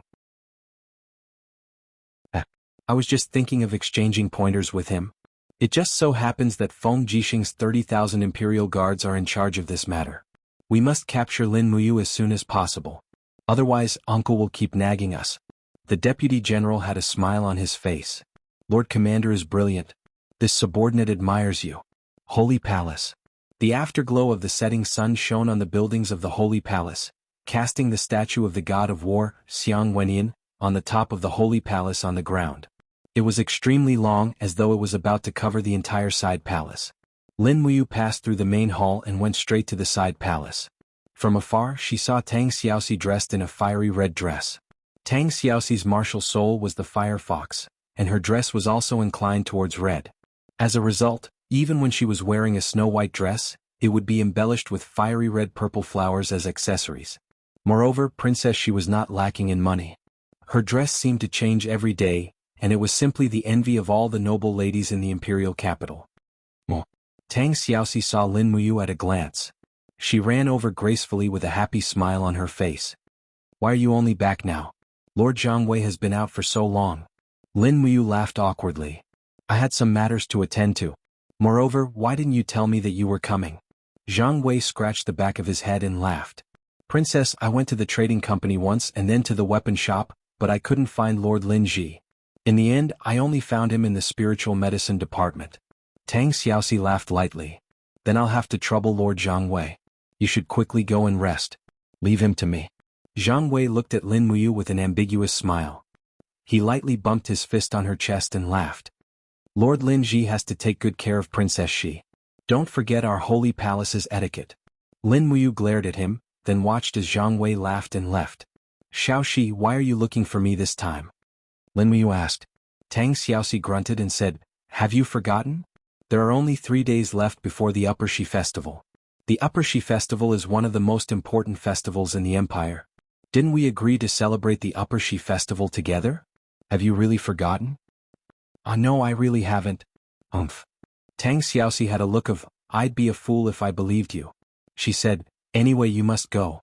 I have already booked the top floor of the Tingyu Pavilion. I have also invited many good friends. Imperial Guard Commander Feng Jixing, Imperial Guard Chu Huaying, and Imperial Guard Commander Qin Lei will all be attending. You must go. All right. Lin Muyu agreed. Tang Xiaoxi pouted. Why do you look so unhappy? I knew it. You are worried that the beautiful pharmacist Chu Yao from the spiritual medicine department doesn't have an invitation, right? Don't worry, I have given Chu Huaying 2 invitations. You will pass one to Chu Yao. You only have Sister Chu Yao in your heart, right? Lin Muyu looked at her like a girl fighting for attention and couldn't help but laugh. Xiaoxi, you are a princess. How can you be calculative with Sister Chu Yao? She's just a pharmacist. All right, no matter what, you are in the right. Tang Xiaoxi crossed her arms in front of her chest, squeezing her breasts. She pouted and said, Mu, what have you been busy with these days? It seems that your cultivation has improved again. Let me see the results of your cultivation these days. How about it? Lin Muyu was stunned. Do I really want to see? Yes. All right then. The Xiaoxi wants to see, I will let you see. I have created a few moves that I haven't named yet. Help me think of a name.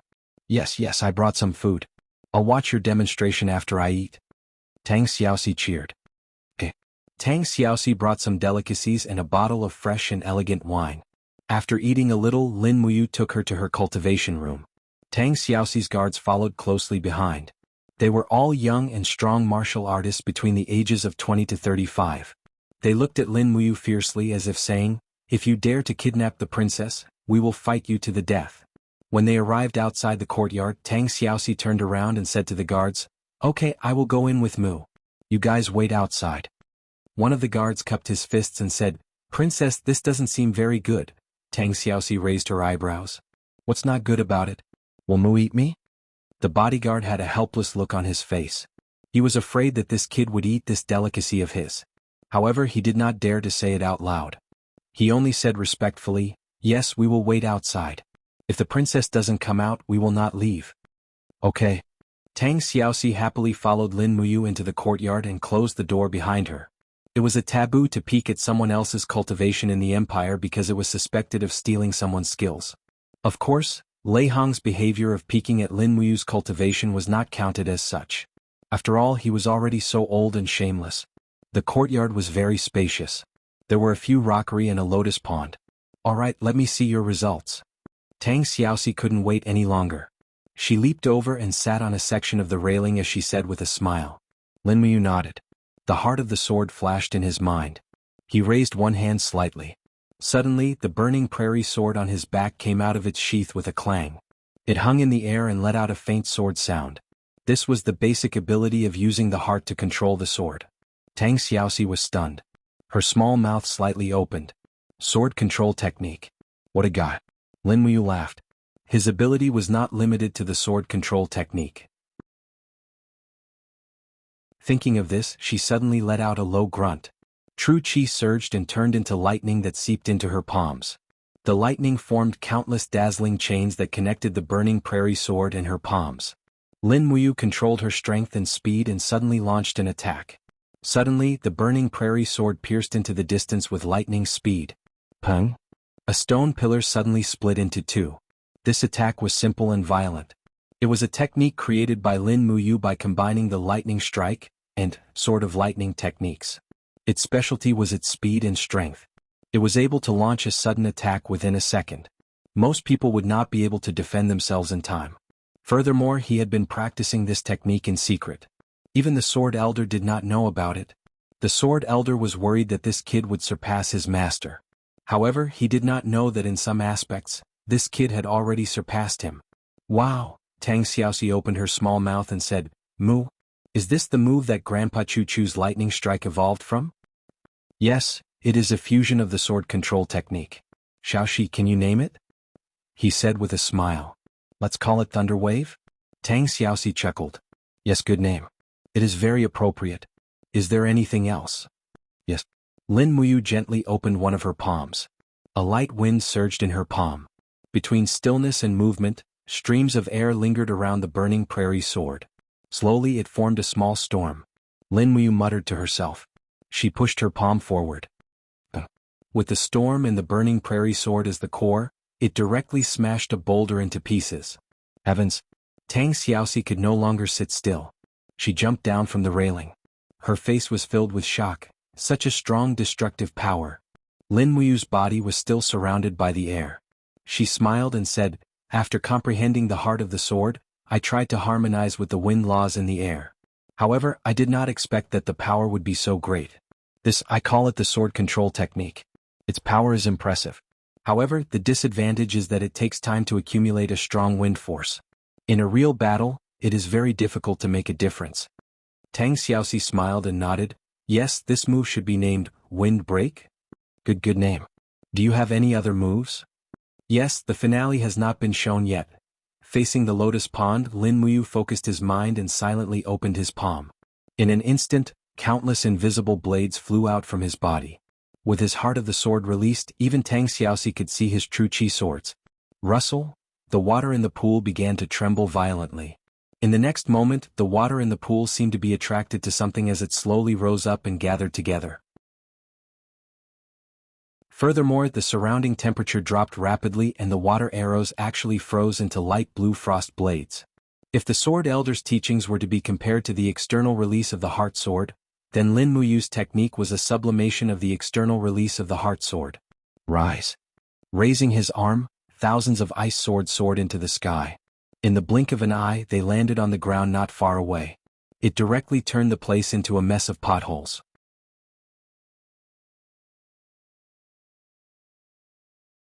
Chapter 74. Using water to control the sword heart technique scatter word formula. Lin Muyu quickly calmed the surging qi and blood caused by the excessive consumption of true energy, and said with a smile, "Xiaoxi, what do you think of this move? Is it flashy enough?" Tang Xiaoxi was almost petrified. After a while, she blinked her eyes and said, So powerful." These words made Lin Muyu's confidence almost explode. She said with a smile, "Of course. What should I call this move?" Tang Xiaoxi said, "I've seen experts of the Imperial Sword technique use the innumerable sword formula. It's similar, but this move of yours uses the law of water. Why don't we call it Innumerable Sword Absolute Ice?" Good name. "Anything else?" Tang Xiaoxi asked weakly. "There's still one last move, and it's also the move with the most explosive power." Show it to me." "Alright." Lin Muyu muttered to himself. Immediately, the burning prairie sword flew up with a swoosh, and stood vertically in front of him. He opened his palms and wisps of true dragon primary fire condensed between his fingers, slowly transforming into a flaming chain between his palms and the blade of the sword. After activating the rotational force, the burning prairie sword slowly rotated on its axis, while the wisps of true dragon primary fire in his palms spiraled around the blade of the sword like a long dragon. With a dragon's roar, Lin Muyu shouted, "Go!" Whoosh! The long sword whistled through the air, carrying with it a vast spiral of fire. The heat spewed out and the pond water to the side sizzled. Lin Muyu's target was a huge rock with a diameter of at least 5 meters, and it was an extremely hard black rock. Amidst the loud noise, rocks flew everywhere. Lin Muyu opened his hand, and the wall of the gourd came out of his body, protecting him and Tang Xiaoxi. The impact of this blow swept through the entire courtyard, and the guards outside couldn't help but knock on the door. "Princess, there's such a big commotion inside, are you all right?" "I'm fine, don't come in," Tang Xiaoxi said loudly. "Yes, princess." Controlling the sword with fire. Lin Muyu calmed herself down and said faintly, "Flame is the source of power. Together with the piercing effect of the whirlwind, this strike's penetrative power and power are the strongest among all of my moves. Its weakness is the same as Gale Break, the charging time is too long. It's said that the speed at which battle energy is condensed is faster. Maybe when I step into the heaven realm and understand battle energy, I can improve this move. Xiaoxi, what do you think of this move? What's a good name?" Tang Xiaoxi became even more restless. Her face was roasted red by the flames as she said, "I vaguely heard the roar of a dragon just now. Mu, why is there dragon force in this move of yours? Is it a move cultivated from the true dragon bone I gave you last time?" "Yeah, Xiaoxi is so smart." "So that's how it is. Let's call it Dragon Flame Spiral Break. This style looks really good." Lin Muyu stood proudly in the courtyard. The Sword Elder had taught him the heart of the sword and controlling the sword with heart, so he could be considered as his sword art's first teacher. However, the 4 elemental sword control law that he had comprehended in the past few days had surpassed his teacher. Perhaps it could be said that he already had the demeanor of a transcendent master. Tang Xiaoxi, on the other hand, was sullen. "What's wrong, Xiaoxi?" he asked with concern. Tang Xiaoxi raised her head and looked at him with a pair of starry eyes. She said, "When we were in Kathaya City, you were still so weak and needed my protection. But after we came to Lanyan City, Mu has completely surpassed me. My realm is already far inferior to yours. It's okay, I can protect you in the future." He smiled brightly. Tang Xiaoxi's heart warmed and she nodded happily. However, she couldn't show it too obviously, so she pouted and said, "Mu, are you about to step into the heaven realm? My current cultivation is Battle Saint, just one step away, but I still can't break through."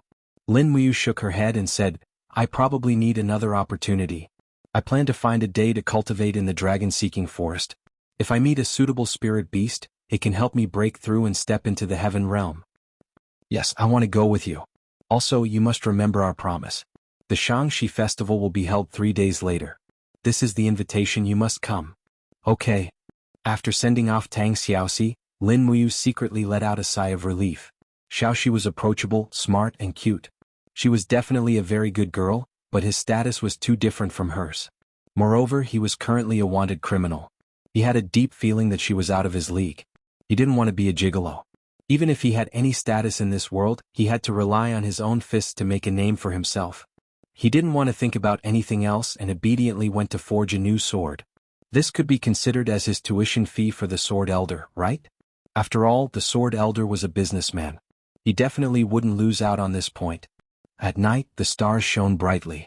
The Imperial Army camp was brightly lit. The cavalry galloped in front of the Central Army tent.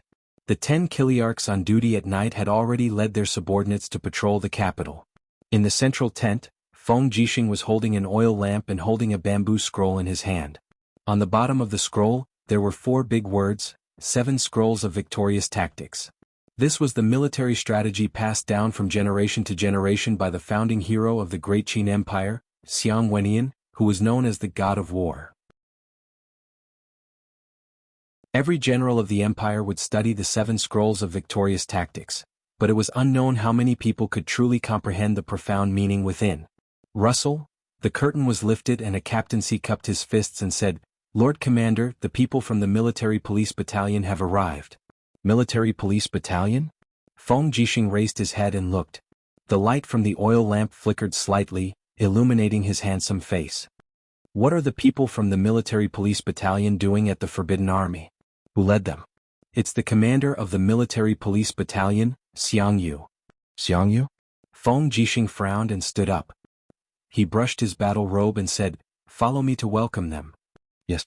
Outside the tent, Xiang Yu walked over with dozens of Military Police Battalion generals. From afar, he cupped his fists and said with a smile, "Brother Feng, long time no see. You are still as handsome as ever." Feng Jixing smiled and cupped his fists and said, "Subordinate Feng Jixing greets Lord Xiang Yu." Xiang Yu smiled and said, You and I are both commanders of the Empire. There is no need to be so formal. Even so, Feng Jixing still gave a military salute. Although the total number of military police battalion was only 2,000 people, they had the most power in the Imperial Army. Even he, the commander of the 30,000 Imperial Army, had to be respectful to Xiang Yu. I wonder what important matter Lord Xiang Yu has come to the Imperial Army camp this time? Feng Jixing asked. Xiang Yu laughed and said, "It's a small matter. Let's talk inside the tent." Yes. After entering the Imperial Army tent, Xiang Yu sat down on the commander's seat without a trace of politeness. The high-ranking Imperial Army generals immediately glared at him. Luo Lai had already placed his palm on the hilt of his sword, but Feng Jixing stopped him with a stern look. Xiang Yu naturally had his reasons for being so arrogant. He had the right to be so. Pressing his hand on the table, Xiang Yu looked at the 7 victorious scrolls next to the oil lamp and couldn't help but laugh. General Feng is studying the military books passed down by our ancestors? Yes. Feng Jixing smiled respectfully and said, I can only study 1 or 2 of them. This general is slow-witted and cannot completely understand the essence of the war god. General Feng is too modest. Xiang Yu smiled coldly and said, General Feng should have heard of the murder of Kathaya City's Hua Tian, right? Yes. The murderer, Lin Muyu, is said to have infiltrated Lanyan City. What do you mean, my lord?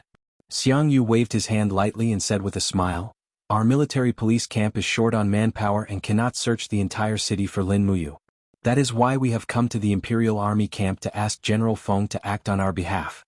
The Imperial Army of 30,000 is enough to turn the Imperial capital upside down to capture Lin Muyu. Feng Jixing's heart trembled. He cupped his hands and said, My lord, please forgive this general for being powerless. What? Lanyan City is the Imperial capital, the city of true dragons. If we wish to search the entire city for Lin Muyu, we must have His Majesty's handwritten decree. Otherwise this general cannot comply. The Imperial Army's mission is to protect the Imperial City, not to capture felons. Feng Jixing said it straightforwardly, without the slightest intention of giving in. Xiang Yu slowly rose to his feet and looked at him coldly. General Feng has reminded me that I must go to Zetian Temple to have an audience with His Majesty first before I can search for the criminal. Feng Jixing smiled faintly. Yes, my lord, you have come in vain. Xiang Yu's expression was cold. He walked down from the commander's seat and stepped on the dark blue carpet of the Central Army tent. He looked at Feng Jixing with a cold gaze and said with a smile, How can I come in vain? I heard that General Feng has studied ancestor Xiang Wentian's wind saber technique for many years and is known as the strongest master of wind saber technique in the Empire. I happen to be free today. Can you enlighten me? Feng Jixing was stunned. This general dares not fight with you, my lord. It's okay. It's just a sparring session. Xiang Yu raised his hand and pulled out a saber from his subordinate's waist. He said with a smile, Xiang Yu is not good at using a saber and is not qualified to use one. Is it okay for me to borrow this subordinate's saber, General Feng? Feng Jixing's heart trembled. He took the saber from his subordinate and cupped his hands and said, My lord, we won't overdo it. Okay. Slowly spreading his battle chi, Xiang Yu's battle robe fluttered behind him and the light on the saber sword. He was a powerhouse who had stepped into the second layer of Heaven Realm. Naturally, his aura was much stronger than Feng Jixing, a first-layer Heaven Realm powerhouse. With a slight tremble of the saber, he had already launched an attack. The blade cut through the air fiercely. After 5 consecutive slashes, the flames all over his body soared. The first-grade martial soul, Trampling Fire Tiger, was released. This was the legendary martial soul that Xiang Wentian once possessed, Mighty Battle Chi. Dang dang dang, sparks splashed. Feng Jixing blocked several times in a row and lowered his feet to sweep out. Xiang Yu leaped up to avoid this attack. In the air, the sharp claws of the Trampling Fire Tiger fused with the saber, and a powerful and heavy saber slashed toward Feng Jixing's neck. Feng Jixing's movement technique was excellent. As soon as the saber hilt touched the ground, he used the force to slide half a meter and soared into the sky with his battle boots covered in battle chi. Bang! With a heavy blow, Xiang Yu's fist landed on Feng Jixing's battle boots. Battle chi surged and the wind formed a shock wave, causing the surrounding generals to retreat several steps. Feng Jixing looked up at the sky, purple battle chi all over his body. His second-grade martial soul, Purple Electric Flame Wolf, had already been released, and his eyes were filled with an unyielding fighting spirit. Again? Xiang Yu stayed in the air for a few seconds, then suddenly waved his long saber and slashed down again, using the same windwalking saber technique. Dang dang dang, another series of collisions occurred. Feng Jixing was forced to retreat again and again. Suddenly, a cold light was pressed against his neck. Behind him was a pillar of the tent, and there was no way to retreat. The saber in Xiang Yu's hand was pressed straight against Feng Jixing's neck, his face brimming with a smile. It seems that General Feng's windwalking saber technique has not been cultivated to perfection. With that said, he withdrew his saber and said, "Since the Imperial Guard is unwilling to move out to search for Lin Muyu, then it's a good thing the military police battalion came." Watching Xiang Yu's receding figure, Feng Jixing let out a long sigh of relief. At the side, Luo Lai said, "Commander, with your saber cultivation, you shouldn't have been subdued by Xiang Yu's clumsy move just now." Feng Jixing's expression was complicated. He slowly shook his head and said, "A loss is a loss, there's no need to say anything more. Xiang Yu, he's someone we can't afford to offend. Even Xiang Yu has begun to interfere in this matter. Yu is becoming more and more dangerous. Immediately send Yu Yu's letter to Silver Fir City and have the people there search for evidence faster. Otherwise we won't be able to prove Yu's innocence." Yes.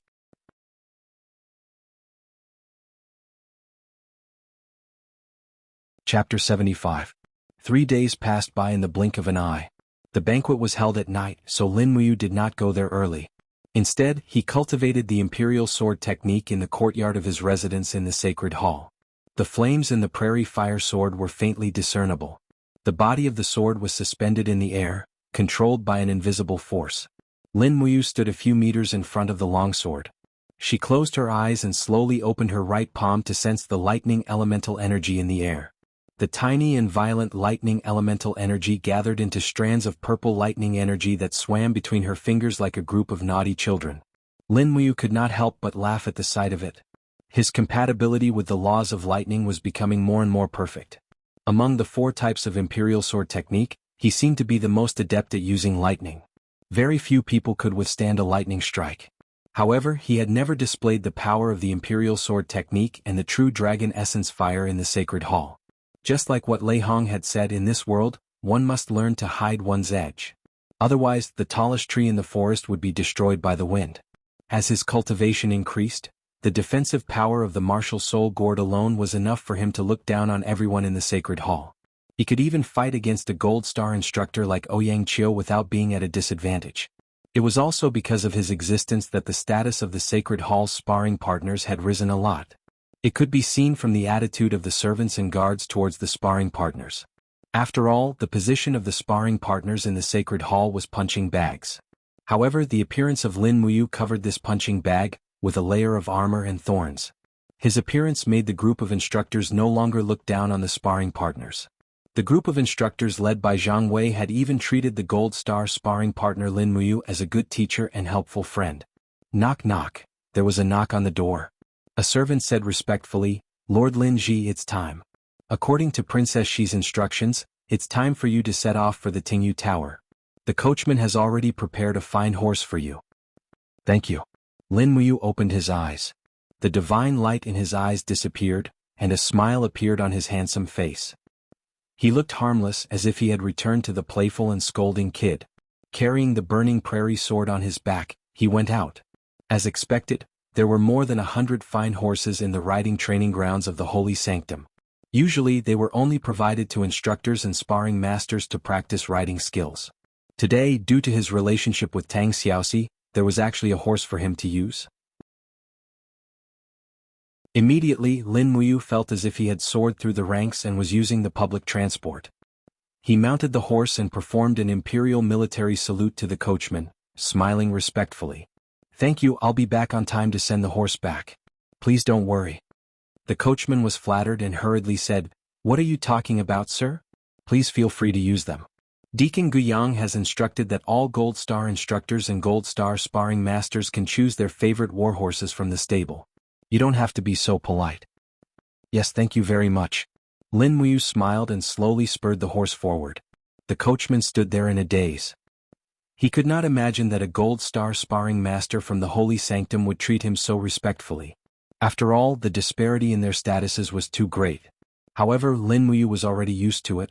He came from a good family, the son of Long Xang Group's CEO cum chairman Lin Shun. Could be said that he grew up with a golden spoon in his mouth. Lin Shun was a gentle and docile person, so Lin Muyu grew up to be a humble person. In the eyes of others, he was a second-generation rich kid, but those who really interacted with him knew that he had a good upbringing and was humble. Even when he was facing a waiter, he was still very respectful. There was an old saying that a person's upbringing depended on his attitude towards the waiter. This saying seemed to be reflected in Lin Muyu. However, the coachman was someone from another world. Since he was young, he had been influenced by the concept of hierarchy. In his mind, Lin Muyu was a high and mighty gold star sparring master, a legendary lord. Lin Muyu's humility would only make the coachman feel fear. As he passed by the side hall, someone called out to him, "Lin Ji, don't be in such a hurry to leave." He turned around and saw Zhang Wei walking over with a white general's robe in his hands. He said, "You are a gold star sparring master from the holy sanctum. How can you wear such a shabby outfit to attend Princess Tang Xiaoxi's last Eve festival banquet? Come, the Grand Deacon asked me to give you this armor. All the gold star sparring masters of the holy sanctum wear this to meet the emperor." Lin Muyu was stunned and quickly got off the horse. She looked at the general's robe in Zhang Wei's hands. It was actually made up of silver chainmail and a white general's cloak. She looked at her own green robes and could not help but feel ashamed. After being in the holy sanctum for so long, she did not seem to pay attention to her image. "All right then, thank you, Sir Zhang Wei. You're welcome. Quickly change." "Okay." He entered the side hall and put on the gold star sparring master's uniform. When he walked out, Zhang Wei's eyes lit up and he could not help but clap. "That's amazing. Sir Lin Ji, I Zhang Wei have never seen anyone who fits this general's robe better than you. If Princess Shi sees this, she will definitely look at you in a different light." Lin Muyu looked down and indeed felt that he looked exceptionally energetic and handsome after wearing this uniform. With the gold star sparring master badge pinned to his chest, it was simply perfect. "Then I'll go to the banquet. Goodbye, Sir Zhang Wei.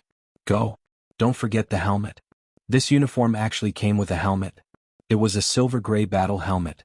Lin Muyu only clipped it under his armpit. It inevitably looked a little redundant when he put it on. Furthermore, this uniform was actually the uniform that the members of the Holy Sanctum wore when they participated in battles. The armor already made him feel a little uncomfortable. If he put on the helmet, he would feel like he was going to the battlefield to kill the enemy. The armor weighed nearly 10 kilograms. Fortunately, Lin Muyu's cultivation was much higher than before, so he did not feel that it was heavy. He spurred his horse out of the Holy Sanctum's main gate. From afar, he could see Chu Huaijin, who was wearing the armor of the Imperial Guards, standing in front of the Spiritual Medicine Department's main gate. He was leading 2 horses. It was obvious that he was here to pick up Chu Yao. "Brother Chu Huaijin." Lin Muyu spurred his horse over and dismounted. He smiled and said, "You're here too." Chu Huaijin couldn't help but smile. "You is here. Wait a moment, Yao will be out soon." As he spoke, Chu Huaijin looked at his attire and couldn't help but laugh. This set of gold star armor that the Holy Sanctum custom-made at the Ministry of Works is really beautiful. I can't get tired of looking at it. It looks even more handsome on you. At this moment, Chu Yao came out. She was dressed in the uniform of a female pharmacist from the Spiritual Medicine Department. She was graceful and graceful. When she saw Lin Muyu, she almost didn't recognize her. Her eyes widened as she giggled. "I almost couldn't recognize you when he's dressed like this. But he looks quite good. Thank you, Sister Chu Yao. Shall we set off?" Okay. The 3 of them mounted their horses together. Chu Huaijin spurred his horse and led the way in front. Lin Muyu and Chu Yao followed behind slowly. Chu Huaijin and Lin Muyu were both wearing the robes of a general, so they looked very serious. The pedestrians on Skirich Street all gave way to them, even though they weren't riding very fast. Not long after, they arrived at a quiet courtyard. It was Tingyu Tower. From afar, a few shop assistants walked up and asked with a smile, "Sirs, do you have invitations?" "Yes."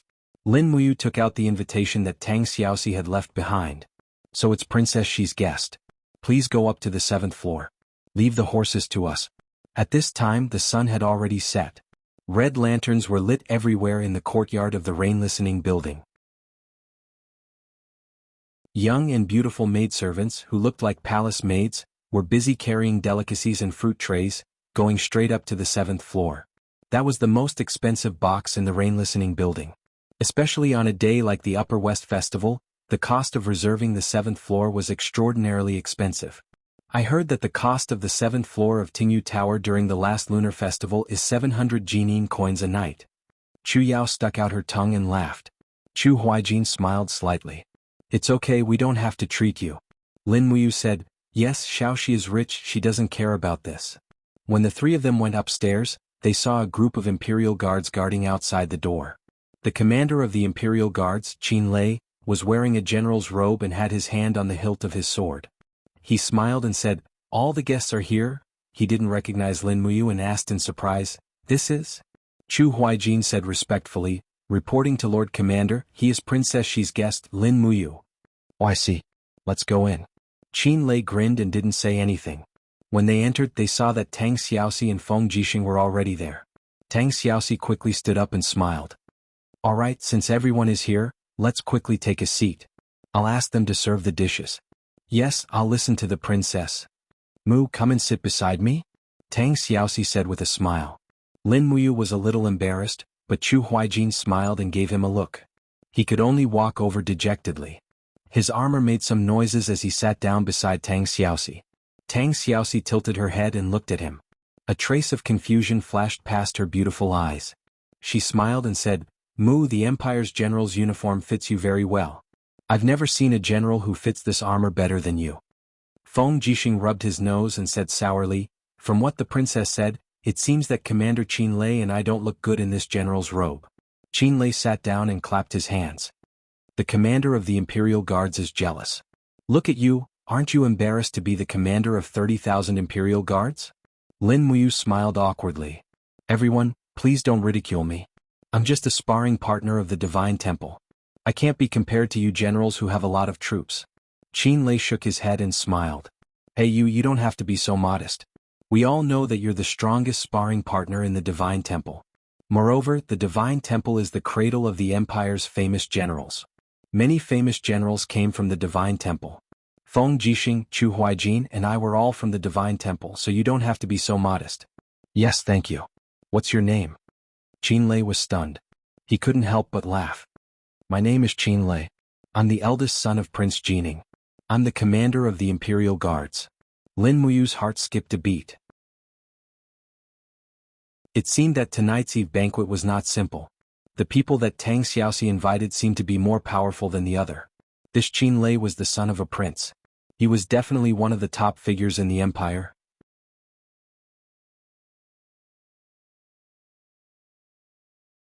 Chapter 76. Come, this is the sweetest jasper flower wine in Lanyan City. Have a taste. The maid poured a cup of wine, and the fragrance of the wine filled the air. Feng Jixing held the cup and smiled. Let's drink 3 cups first. After that, it's time for the performance. Lin Muyu was stunned. There was a performance? She picked up the wine cup and drank it in one gulp. She immediately felt as if a stream of sweet spring water flowed into her throat. There was no strong spiciness at all. Tang Xiaoxi also drank a cup, then smiled and said, Then I'll go and prepare. Prepare for what? Lin Muyu was stunned. Tang Xiaoxi held onto his shoulder and stood up. She smiled and said, You'll know in a while.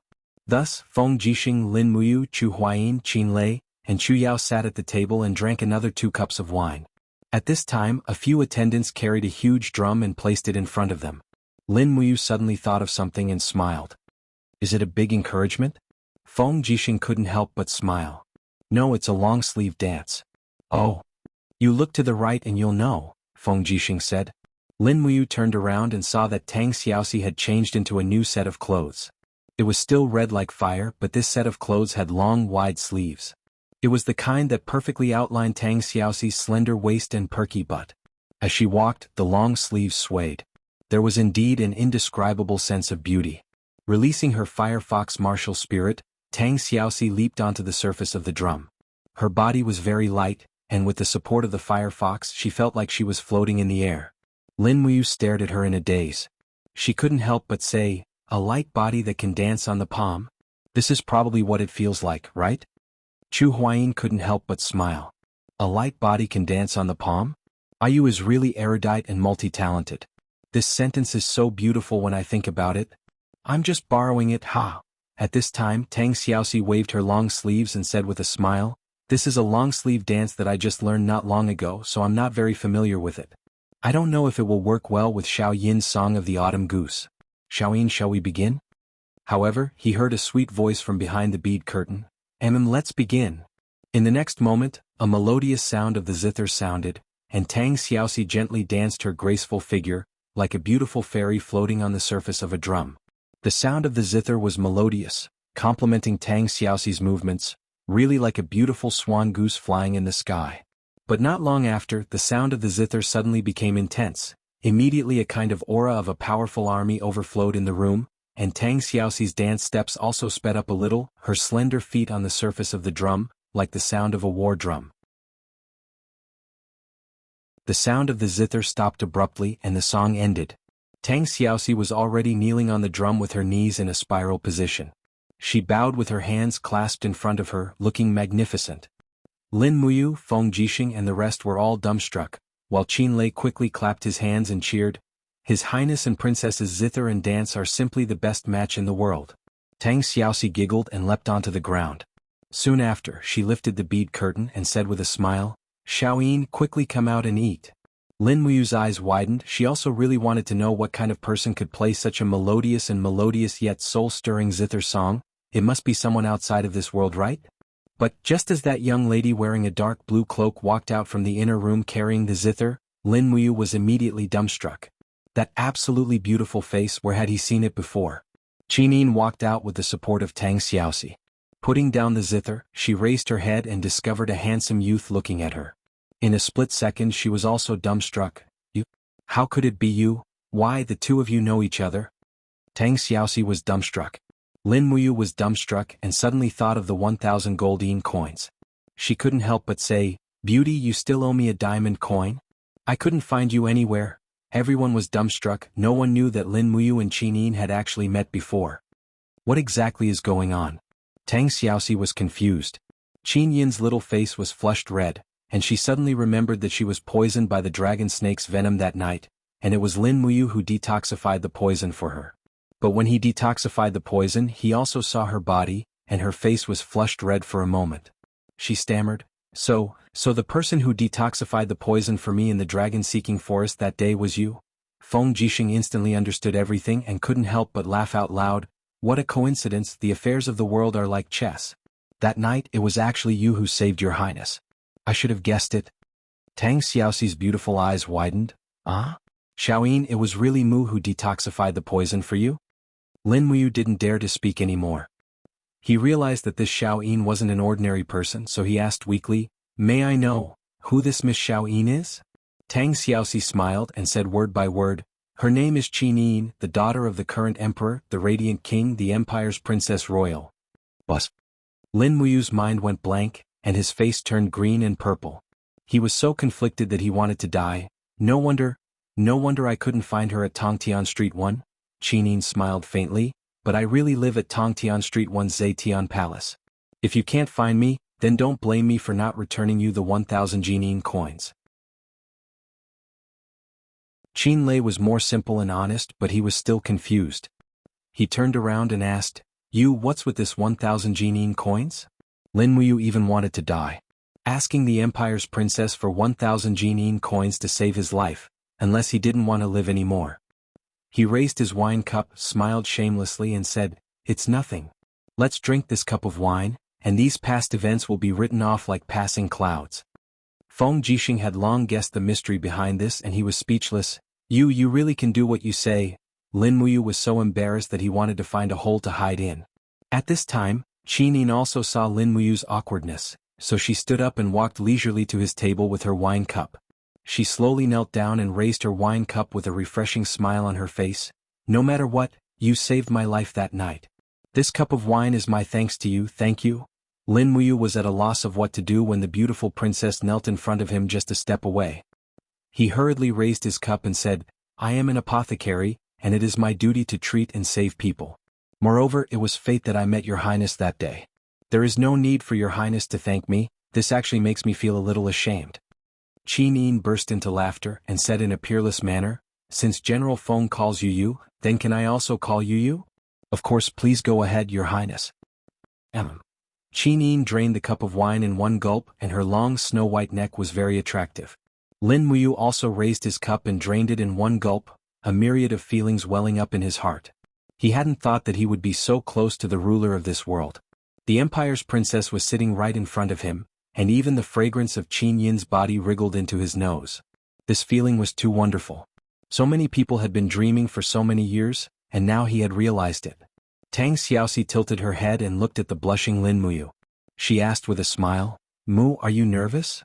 "Don't worry, Xiaoyin isn't fierce." "Oh." He agreed softly. At this time, Qin Yin stood up and walked gracefully back to her seat.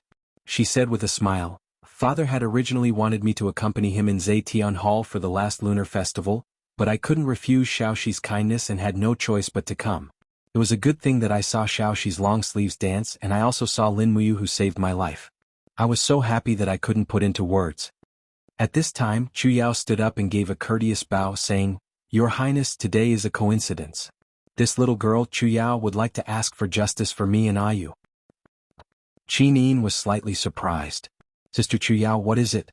Chu Yao recounted the tragedy that had happened in Silver Fir City. Qin Yin's eyes widened.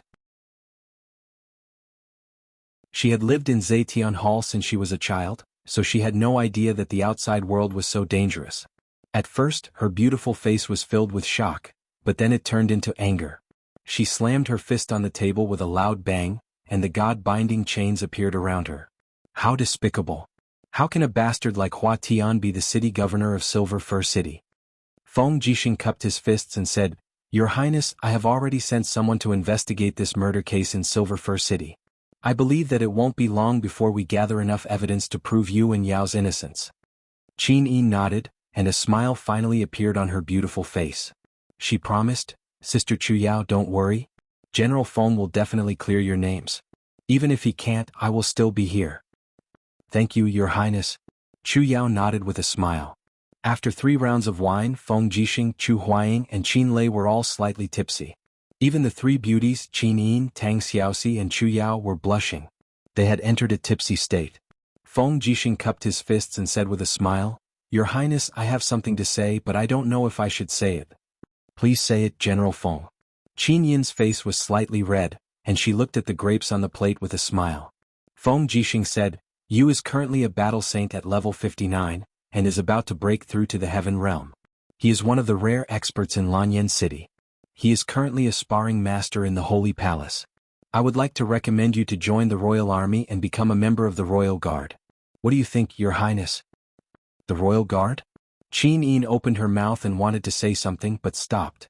After a few seconds she said with a red face, "General Feng, the Royal Army is appointed by my father. I rarely interfere with it." "If that's the case, just pretend that I have never mentioned this." Feng Jixing laughed. Lin Muyu said, "Is the Royal Guard better than the Holy Palace?" Chu Huaying couldn't help but laugh. He looked at this silly boy and said, The core security of the entire Zetian Palace is handled by the Royal Guard. Moreover, the Royal Guard has the opportunity to be promoted to the white-robed Royal Guard, and become the personal guard of the Emperor and Her Highness. This is a supreme honor. Currently there are only 6 white-robed Royal Guards in the Empire. They are Chu Chu, Lei Hong, Du Hai, Qin Lei, Yao Yuan, and Feng Jixing. Every one of them is an indomitable character. It would be great if you could join the Royal Guard. Lin Muyu came to a sudden realization. So there were 2 white-robed Imperial Guards present here. Feng Jixing and Qin Lei's status could already stand side by side with Chu Chu and Lei Hong.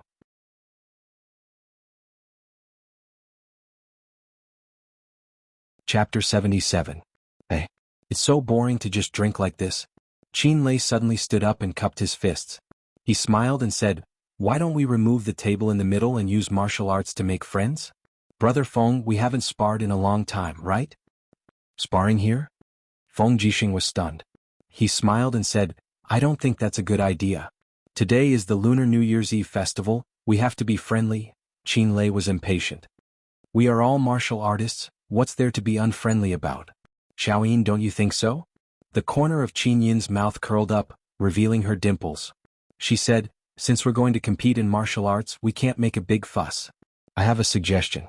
No one is allowed to summon their martial spirits. Once they do, they'll lose. Also, martial arts is too dangerous." "Sword duel?" Lin Muyu was stunned. Qin smiled and nodded. Yes, we will only compete in swordsmanship. How about that? Feng Jixing said, that's good. Swordsmanship is the most important of the 6 martial arts. Let's compete in swordsmanship. It won't hurt our friendship. My swordsmanship is only third-rate. I hope that everyone will give in to me. Qin Lei, Feng Jixing, Chu Huayin, and the others were all high-ranking soldiers. Their main weapons were spears, sabers, and other long-handled weapons. However, everyone had a sword. This was a must.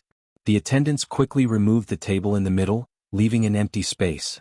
Feng Jixing leaped up and with a kang, he pulled out the shiny long sword at his waist. With a light flick of his wrist, a sword flower appeared and he said with a smile, Come, who wants to have a taste of this Feng's mediocre sword art? Chu Huayin laughed and walked over. He slowly pulled out his sword and cupped his fists. Brother Feng, let's have a taste. Feng Jixing took the initiative to attack. His long sword was surging with battle energy, and the blade of the sword swept out 3 times in a row. Chu Huaying's swordsmanship was more gentle, and he gently avoided Feng Jixing's attack. Then he counterattacked. Feng Jixing quickly blocked.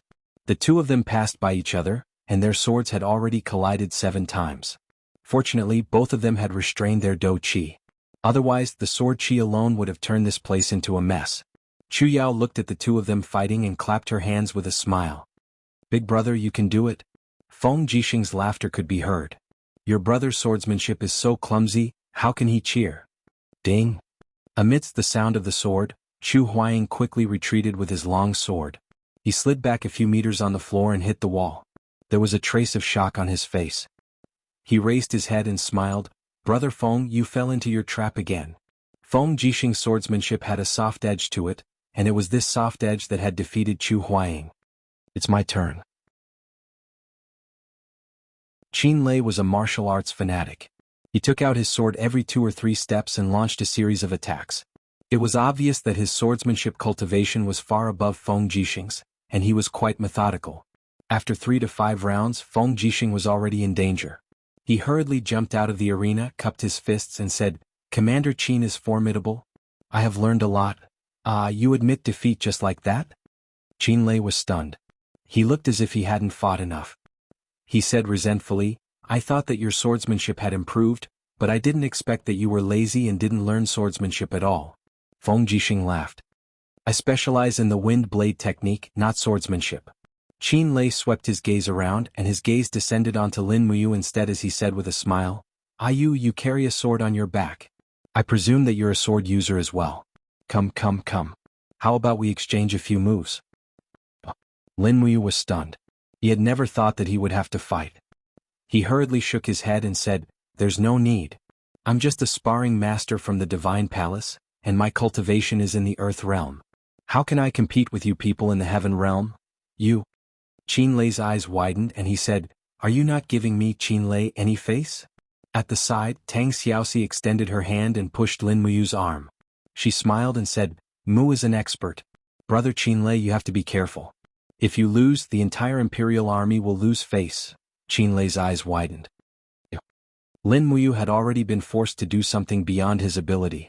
He could only stand up and step into the arena. He emphasized, Don't use your martial soul, right? Yes, draw your sword. Lin Muyu stood majestically on the spot. His right hand was placed horizontally in front of his chest. Streams of qi enshrouded him, and the prairie fire sword behind him unsheathed itself with a clang. He raised his hand and grabbed it. Streams of flames appeared on the sword's blade. Good sword, what a handsome sword technique. Qin Lei couldn't help but feel that it was interesting.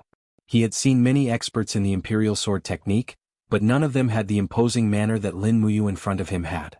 Even Qin Yin widened her beautiful eyes and looked at Lin Muyu. She completely didn't think that this shameful fellow who loved money as much as his life would actually have such an extraordinary imposing manner when drawing his sword. I'm coming. Qin Lei shouted and rushed out from the sword. Even with a light leap, the sword light was like a roulette spinning and chopping down 4 times in a row. Lin Muyu couldn't retreat. He held the sword hilt with both hands to block. He only felt that his arms were about to be shaken off. After the 4 consecutive shakes, he didn't even have time to react after he finished blocking.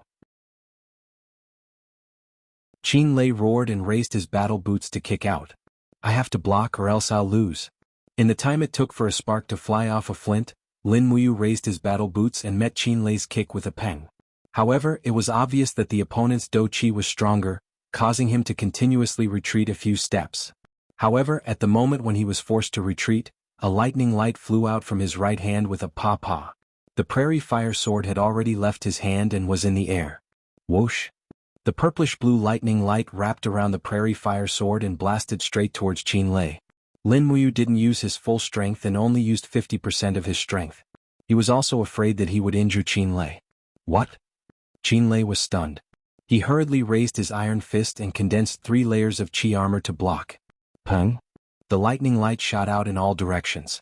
Qin Lei had underestimated Lin Muyu's strength and was continuously forced to continuously retreat a few steps.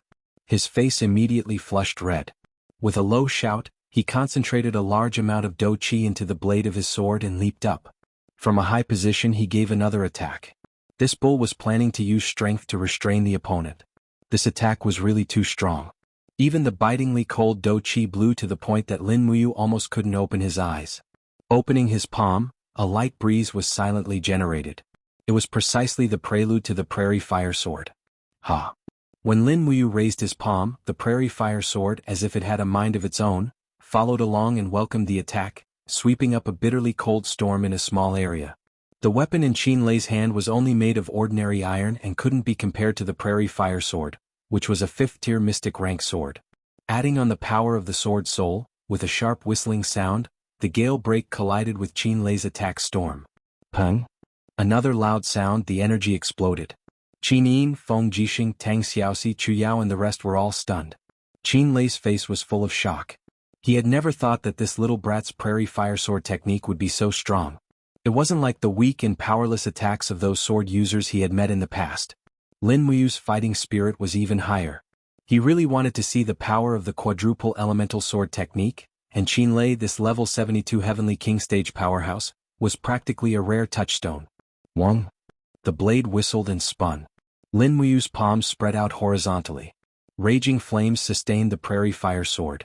However, this attack he didn't use the true dragon essence fire, only using ordinary fire. The long sword whistled, spiraling flames encircling it. Like a sharp arrow, it shot towards Qin Lei. Qin Lei was startled. He already felt that he couldn't block this attack. Ha! His battle boots stomped on the ground. In the midst of the shocking sound, golden chains rose in the surroundings. It was his God-binding chain's martial spirit. Brother Qin Lei. Qin Yin suddenly stood up. His eyes were full of anxiety. The God-binding chains was known as the first-grade martial spirit with the most destructive power in the world. This wasn't a joke. The slightest mistake could cause Qin Lei's opponent to lose his life. Lin Muyu had saved his life before. To let him die in front of him was something Qin Yin couldn't do.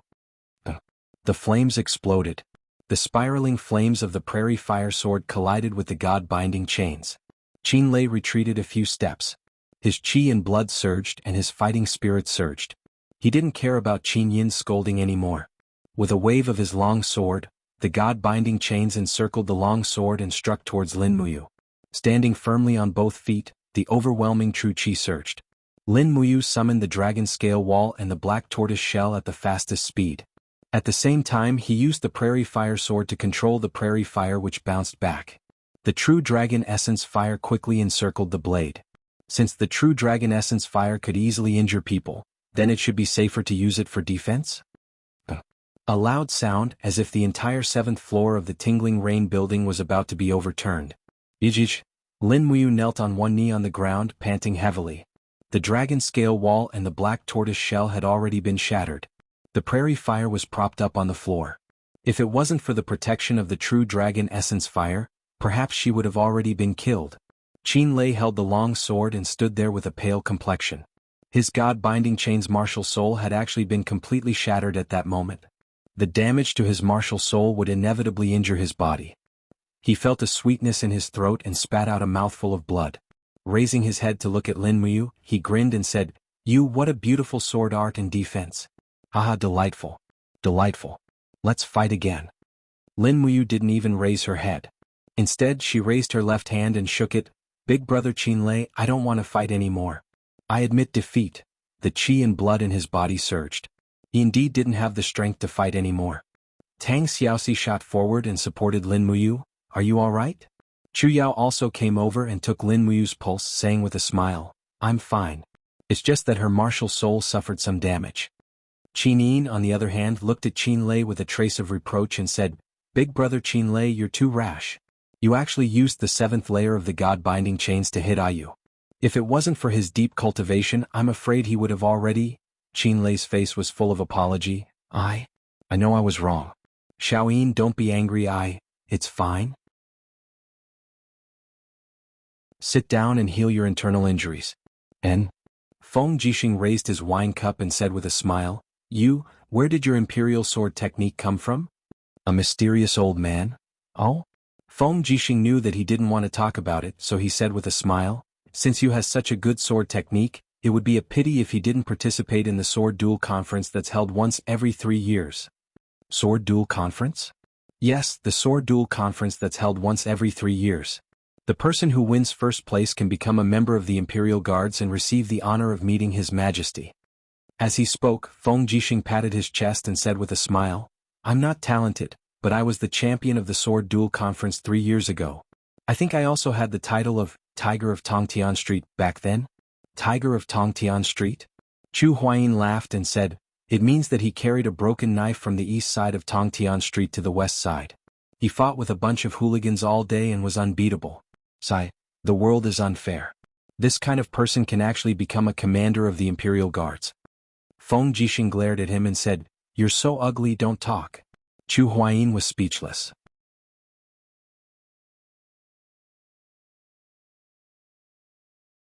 Chapter 78. Qin Lei led more than 30 Imperial Guards to escort Qin Yin and Tang Xiaoxi back to the mansion. Feng Jixing was drunk, carrying his precious sword and leading his own war horse. He turned over and leaned on the horse's back. He turned around to look at Lin Muyu and asked with a smile, You drank so much, can you still ride a horse? Lin Muyu grabbed the reins and clamped the helmet under her armpit. She said with a smile, I can. Brother Feng should be more worried about whether you can ride a horseback or not. Feng Jixing couldn't help but laugh. This is not a problem. Lanyan City is my Feng Jixing's home. It doesn't matter if I get lost at home. Even if I am drunk, my brothers will find me and carry me back. Qin Lei burped. He was still carrying the wine jar in his hand and said, Imperial Guards, get on the horse. The lantern light outside Tingyu building was extremely dim. Lin Muyu couldn't see the faces of Qin Yin and Tang Xiaoxi clearly. She only saw the 2 beautiful girls get on their respective horses. She asked, Your Highness Xiaoxi, do you want me to send you back first and then I will go back to the Holy Temple? Brother Qin Lei drank too much. Qin Yin smiled with her dimples under the dim starlight. You also drank too much. Go back and rest early. Don't worry, Lanyan City is the imperial capital. There are dozens of Imperial Guards with extraordinary strength behind me. No one can do anything to me. I will also protect Xiaoxi. You should go back to the Holy Temple early. It is very late. Be careful of the wolves in the dark. Yes. Lin Muyu knew that what Qin Yi knew was a person like Zhen Fang who couldn't wait to tear her into pieces. She spurred the horse and said with a smile, Then we will meet again if fate allows it. Tang Xiaoxi's eyes were hazy from the alcohol. She smiled and said, Goodbye, Mu. Qin Yin looked at Lin Muyu's receding figure and suddenly thought of something. She said loudly, You remember to participate in the sword duel tournament. If you can enter the finals, Father and I will attend your celebration feast. The night was cold and she didn't know if he heard it. A royal guard held onto the reins of Qin Yin's mount and said, Your Highness, shall we return to Zetian Palace? That person has gone far away. Qin Yin looked into the distance with her starry eyes. She blinked and said with a smile, Let's send Xiaoxi back to the Duke of Seven Seas' residence first. Then we'll return to Zetian Palace. Let's go. Yes. Lin Muyu and Chu Huayin sent Chu Yao back to the spiritual medicine department. Then they turned and went straight to the Holy Palace. When the 2 guards in the Holy Palace saw his attire, they immediately saluted him with a solemn expression. Lord Lin Ji, you're back? Lin Muyu nodded in acknowledgement and spurred her horse into the Holy Palace. After walking through the long corridor, just as they were about to go to the stables, a figure suddenly ran over. With the light from the torches they could see the beard on his face. It was Zhang Wei. Lord Zhang Wei, what's the matter? Lin Muyu asked. Zhang Wei looked at the guards around them and said in a low voice, Lord Lin Ji, there's something I have to tell you. But, this isn't the place to talk. Come with me. Lin Muyu got off the horse and walked into the training hall with Zhang Wei. Then she asked, "Can you tell me now? What's the matter?" Zhang Wei gritted his teeth and said, "Brother, do you still remember Little Beansprout?" "Yes, of course I remember. Little Beansprout died tragically under Ouyang Qiu's sword. I'll remember it for the rest of my life." Little Beansprout's death was only exchanged for 500 Jinyin coins. However, the 500 Jinyin coins still didn't reach his parents. What? Lin Muyu's body trembled. She widened her eyes and looked at Zhang Wei. What exactly happened? Zhang Wei took a deep breath and said angrily, "Little Beansprout's hometown is the Wuxia village, outside of Yanlan City. His parents are still alive, but this morning I was ordered to bring the Holy Palace Knights out to buy winter clothes. When I passed by Wuxia village, I saw that Little Beansprout's parents were killed by someone. The 500 Jinyin coins also disappeared without a trace." Damn it. Lin Muyu was furious. She was still tipsy and her face turned red. Could it be Zhen Fang and Ouyang Qiu's doing? Zhang Wei sighed. Most likely, the two of us have already offended the Divine Marquis residents. It's expected that Zhen Fang would kill Little Beansprout's parents to vent his anger. It's all my fault for being careless. Otherwise, the two of them could have escaped this calamity. No, it's my fault. Lin Muyu clenched her fists in pain. Zhang Wei looked at her deeply. Sir Lin Ji, Little Beansprout's parents shouldn't have been killed so unjustly, right? Even if we can't avenge Little Beansprout, we should at least avenge his parents. Lin Muyu nodded lightly. Who is the person in charge of this case? The Fire Sparrow Division. Zhang Wei said blandly. The Fire Sparrow Division is responsible for all murder cases in Lanyan City. However, the Fire Sparrow Division is part of the Ministry of Justice, and the Minister of Justice is a frequent visitor of the Divine Marquis residence. Once the Divine Marquis residence exerts pressure, the Fire Sparrow Division will not be able to find anything. Furthermore, I've already received news that the Fire Sparrow Division has confirmed that Little Beansprout's parents were killed by bandits. The 500 Jinyin coins were the cause of their deaths. As he spoke, Zhang Wei punched the wall heavily. They died from a sword piercing through their throats. Half of their throats were shattered by the sword qi. There are only a handful of people in Lanyan City who have such sword skills. If it wasn't Ouyang Qiu, who else could it be? Lin Muyu nodded. I understand. Let's go see Deacon Lei Hong. Okay. The two of them led their horses straight to Lei Hong's residence. After knocking on the door a few times, Lei Hong floated out with a faint smile. You Zhang Wei, you too, sigh. You shouldn't meddle in things that you shouldn't. There are so many injustices in this world, can you handle them all? Clearly Reiham was very clear about Little Beansprout's matter. He knew the ins and outs of this matter better than anyone else. Lin Muyu cupped her fists and said, Grandpa Lei Hong, the temple is the temple of the Empire's martial artists. If even the temple can tolerate those madmen who kill the innocent, then what is the temple? Can it still be considered the martial spirit of the Empire's cultivators? Aren't we cultivating martial arts to defend the Empire and fight for the weak? Lei Hong was taken aback. You these words? No one dares to say to me like this. Lin Muyu's eyes were filled with pride.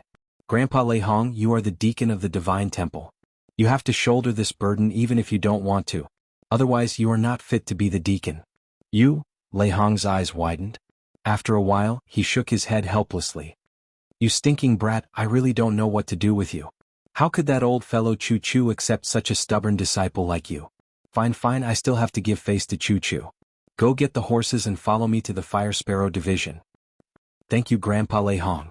Zhang Wei was also overjoyed. He cupped his fists and said, Thank you, Deacon. The Empire's Fire Sparrow Division was located on the right side of the Ministry of Justice.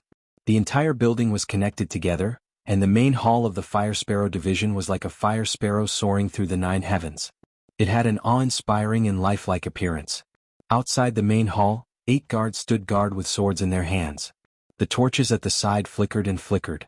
The sound of hooves grew louder as Lei Hong, Lin Muyu, and Zhang Wei stopped their horses in front of the main hall. Who are you? The guard shouted.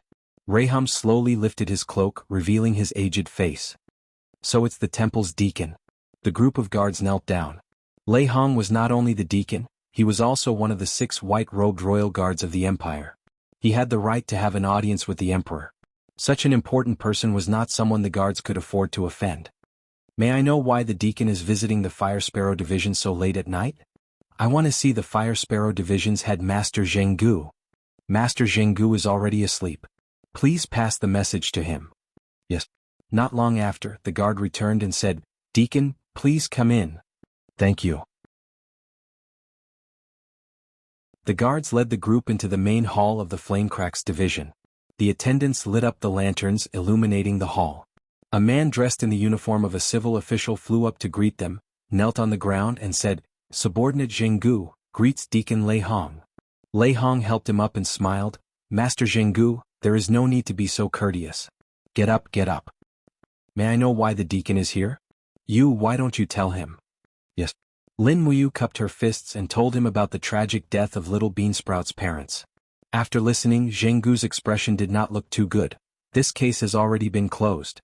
If you want to reopen it now, I'm afraid it will be a little abrupt. Deacon Lei Hong said lightly, Master Zhenggu, the Fire Sparrow Division is in charge of the Empire's criminal law. As the head of the Fire Sparrow Division, you can't just sit back and do nothing when you know someone has died unjustly, right? Zhenggu took a deep breath. This matter is of great importance. I'm afraid, Lei Hong waved his hand, you don't have to say any more. Write a document now and hand over the authority to investigate this case to Lin Ji and Zhang Wei. This matter implicates our temple's people and we need to clean them up. I have no choice but to interfere. Zhenggu gritted his teeth and nodded, yes, but if the Divine Marquis Constabulary investigates, Lei Hong smiled and patted him on the shoulder. Don't worry, if the Divine Marquis Constabulary investigates, I, Lei Hong, will bear all responsibility. Thank you, I will write it now. In the middle of the night, Lin Muyu and Zhang Wei rode on their horses, dressed in the Holy Temple's general robes, heading straight out of the city. The two of them did not speak, the only thing they wanted to do was to punish the evil, and not let Jinfang cover the Holy Temple and Lanyan City with one hand. Lei Hong looked at their backs from afar, he had gone all out to support them this time. As the deacon of the Holy Temple, he had kept a low profile for so many years, but now he had actually done something so out of line. Even Lei Hong was a little surprised, but he was still in a good mood. In Lin Muyu, he could faintly see a version of himself that was neither humble nor submissive, but after the baptism of time, his sharpness had been worn down, and now that he saw Lin Muyu, he could not help but think of himself in the past. He sighed softly but suddenly felt relieved. He felt that this child was like a ray of light that had illuminated the darkness of the empire for thousands of years.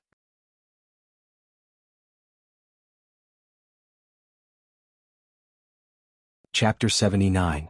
It was a quiet night in Wuxia village. The villagers were all asleep, and the sound of the horses' hooves did not wake them up.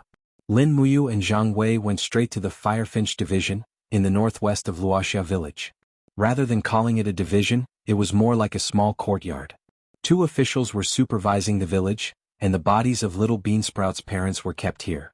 Who is it? One of the officials opened the door in a drunken stupor, and saw Lin Muyu and Zhang Wei in full armor.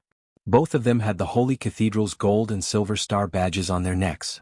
The official paused for a moment and then respectfully said, So it's the Lord of the Holy Cathedral. May I ask, why are you visiting the Firefinch division in the middle of the night?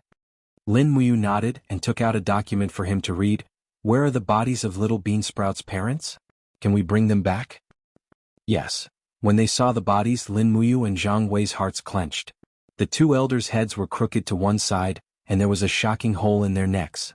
Their bones and flesh had all been crushed, so their heads could no longer be connected to their bodies. This is indeed Ouyangqiu's method of killing. Zhang Wei silently covered the bodies with a white cloth. Ouyangqiu is an expert in using his dou qi to shatter his opponent's body. This is the same as little Beansprout's death. We have the material evidence, we're just missing a witness. Lin Muyu said lightly, we need to find a witness to prove that Ouyangqiu killed the two elders, otherwise we won't be able to convict him. Let's wait until tomorrow morning and go through the villagers one by one? Yes. The next morning they went through the villagers one by one, and finally found a mute girl. She was acting crazily, and when she saw Lin Muyu and Ouyangqiu, she screamed as if she had seen a ghost. Lin Muyu hurried forward and pressed her shoulder, saying, Miss, don't be afraid, we're not bad people, don't be afraid. The mute lady stared at the golden star of the temple on Lin Muyu's neck, and shook her head in horror, screaming out loud. The Fire Sparrow officer said, Sir, this little girl is a deaf and mute lunatic, you won't be able to get anything out of her.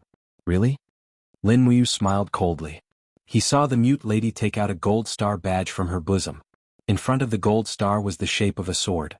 That was the badge of a gold star sparring master from the holy sanctum. Zhang Wei snatched it over and asked, "Miss, is this left behind by the murderer?" The little girl nodded. She was too afraid to look up at Lin Muyu and Zhang Wei. "It really is Ouyangqiu."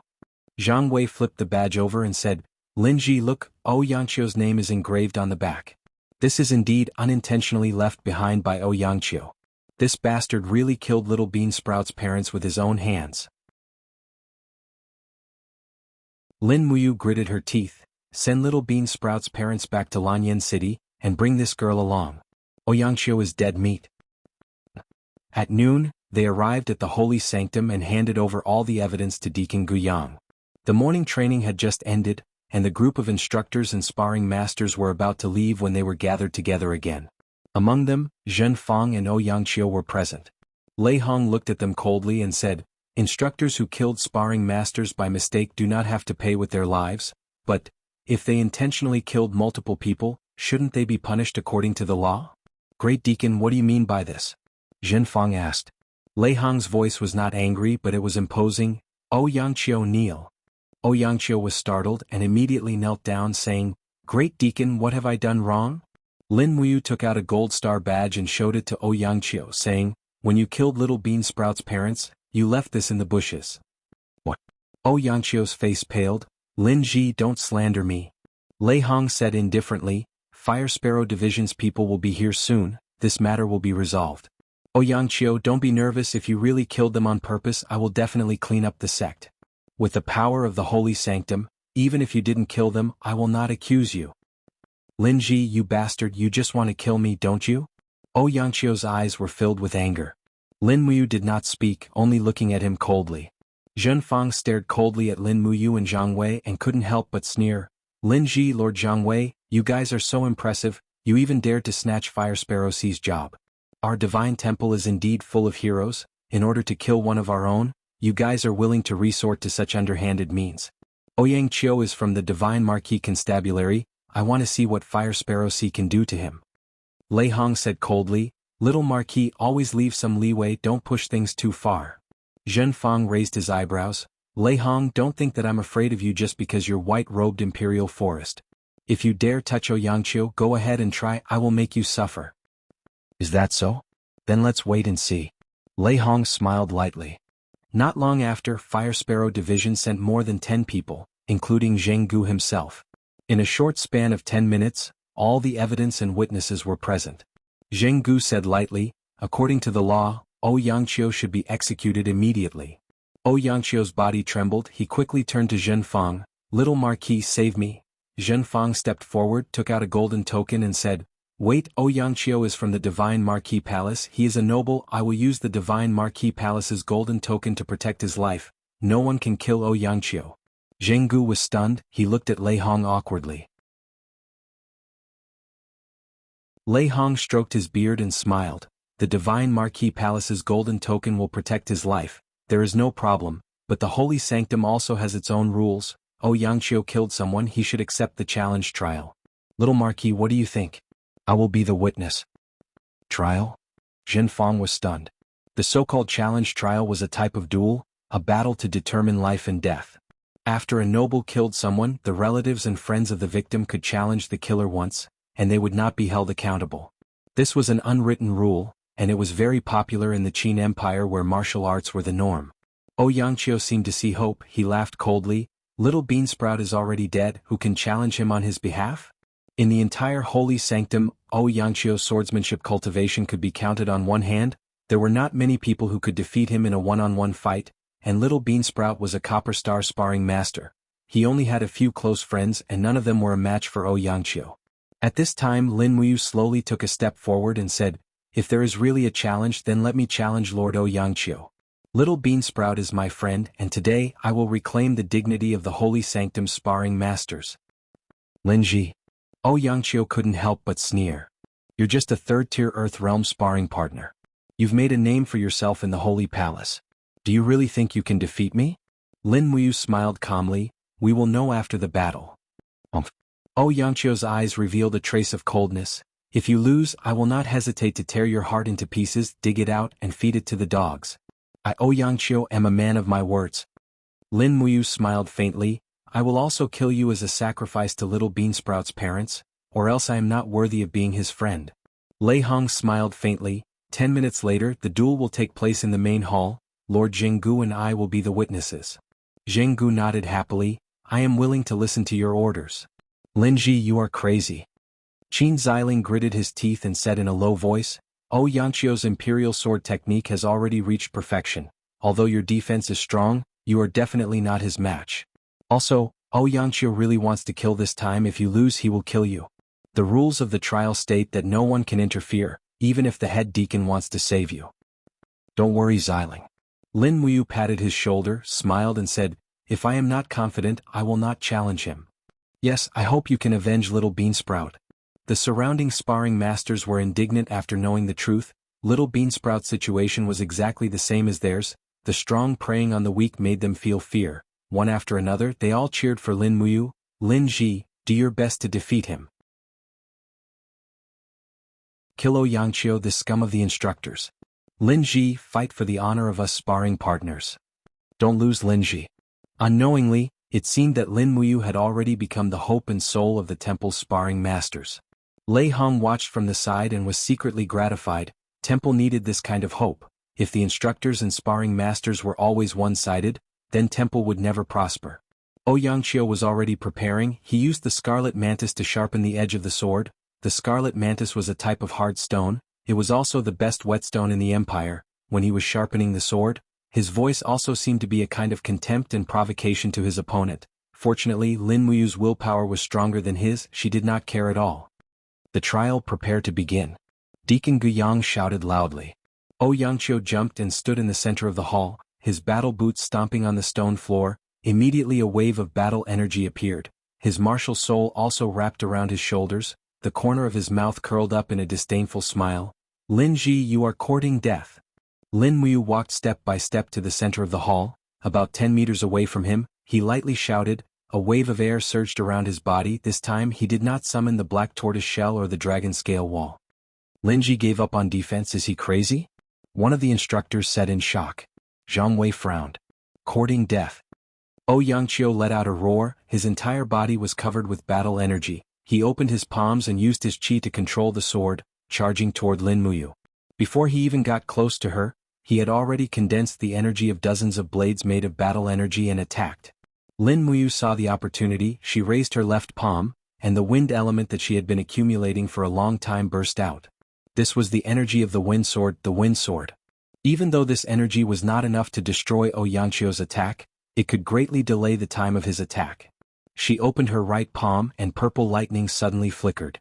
The burning prairie sword was unsheathed by itself, and under the guidance of the lightning, it shot toward Ouyangqiu at lightning speed.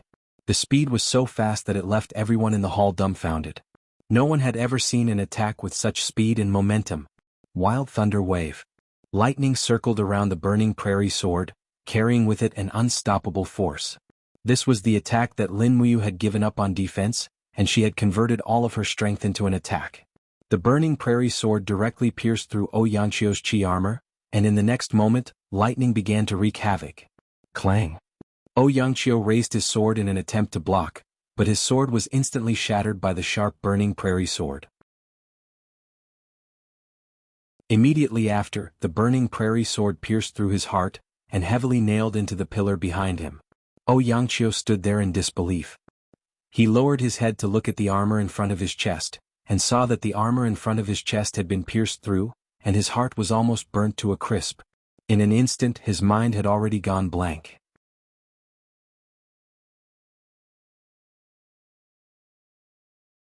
Chapter 80. Ping! A speck of dust flew up and Ouyangqiu's heavy armor fell heavily to the ground. His eyes were blank and his breathing had stopped at this moment. The hall was dead silent, and everyone stood there with their mouths agape. Even the sound of a needle falling to the ground could be heard. Including Lei Hong, no one could have guessed this result. The Gold Star instructor Ouyangqiu was killed by Lin Muyu in a single move. How? How is this possible? Guyang rubbed his eyes and said, Ouyangqiu? He was the #1 swordsman of the sacred sanctum, How could he be killed by Lin Ji in a single move? Zhen Fang's eyes widened and his body trembled. He did not dare to believe the truth in front of him, but Ouyang Qiu was still lying there, and his defeat was a fact. In fact, the biggest reason why Ouyang Qiu was defeated in a single move was because he had underestimated Lin Muyu. He did not expect Lin Muyu to also have grasped the Imperial Sword technique, and he did not expect that the kid's Imperial Sword technique would be so fast. Sha sha. Zhang Wei strode forward with steady steps and pulled out the dagger from his waist. He knelt down on one knee in front of Ouyang Qiu's corpse and grabbed his hair. Then he used the dagger to slowly slice his neck. Zhang Wei, what are you doing? Zhen Fang shouted angrily. Zhang Wei did not stop, and in a few seconds he had already cut off Ouyang Qiu's head. He held it in his hand and laughed. He was just a sinner who died because of a trial, and I want to use his head to pay homage to little Beansprout and his parents. What? Don't you think this is what you should do? Zhen Fang's face contorted and his face was full of anger. Zhang Wei, you really have the guts to eat a bear's heart and a leopard's heart. Zhang Wei was originally full of guts and he smiled slightly. I only did what I had to do. Lord Lin Ji, you won beautifully.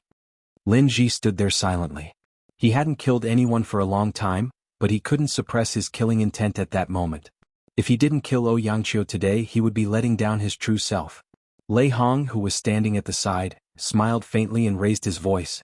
There is no need to quarrel, the verdict is out, Lin Ji is the winner. Ouyang Qiu is a gold star instructor of the Holy Sanctum, yet he intentionally killed someone. His death cannot wipe out his crimes.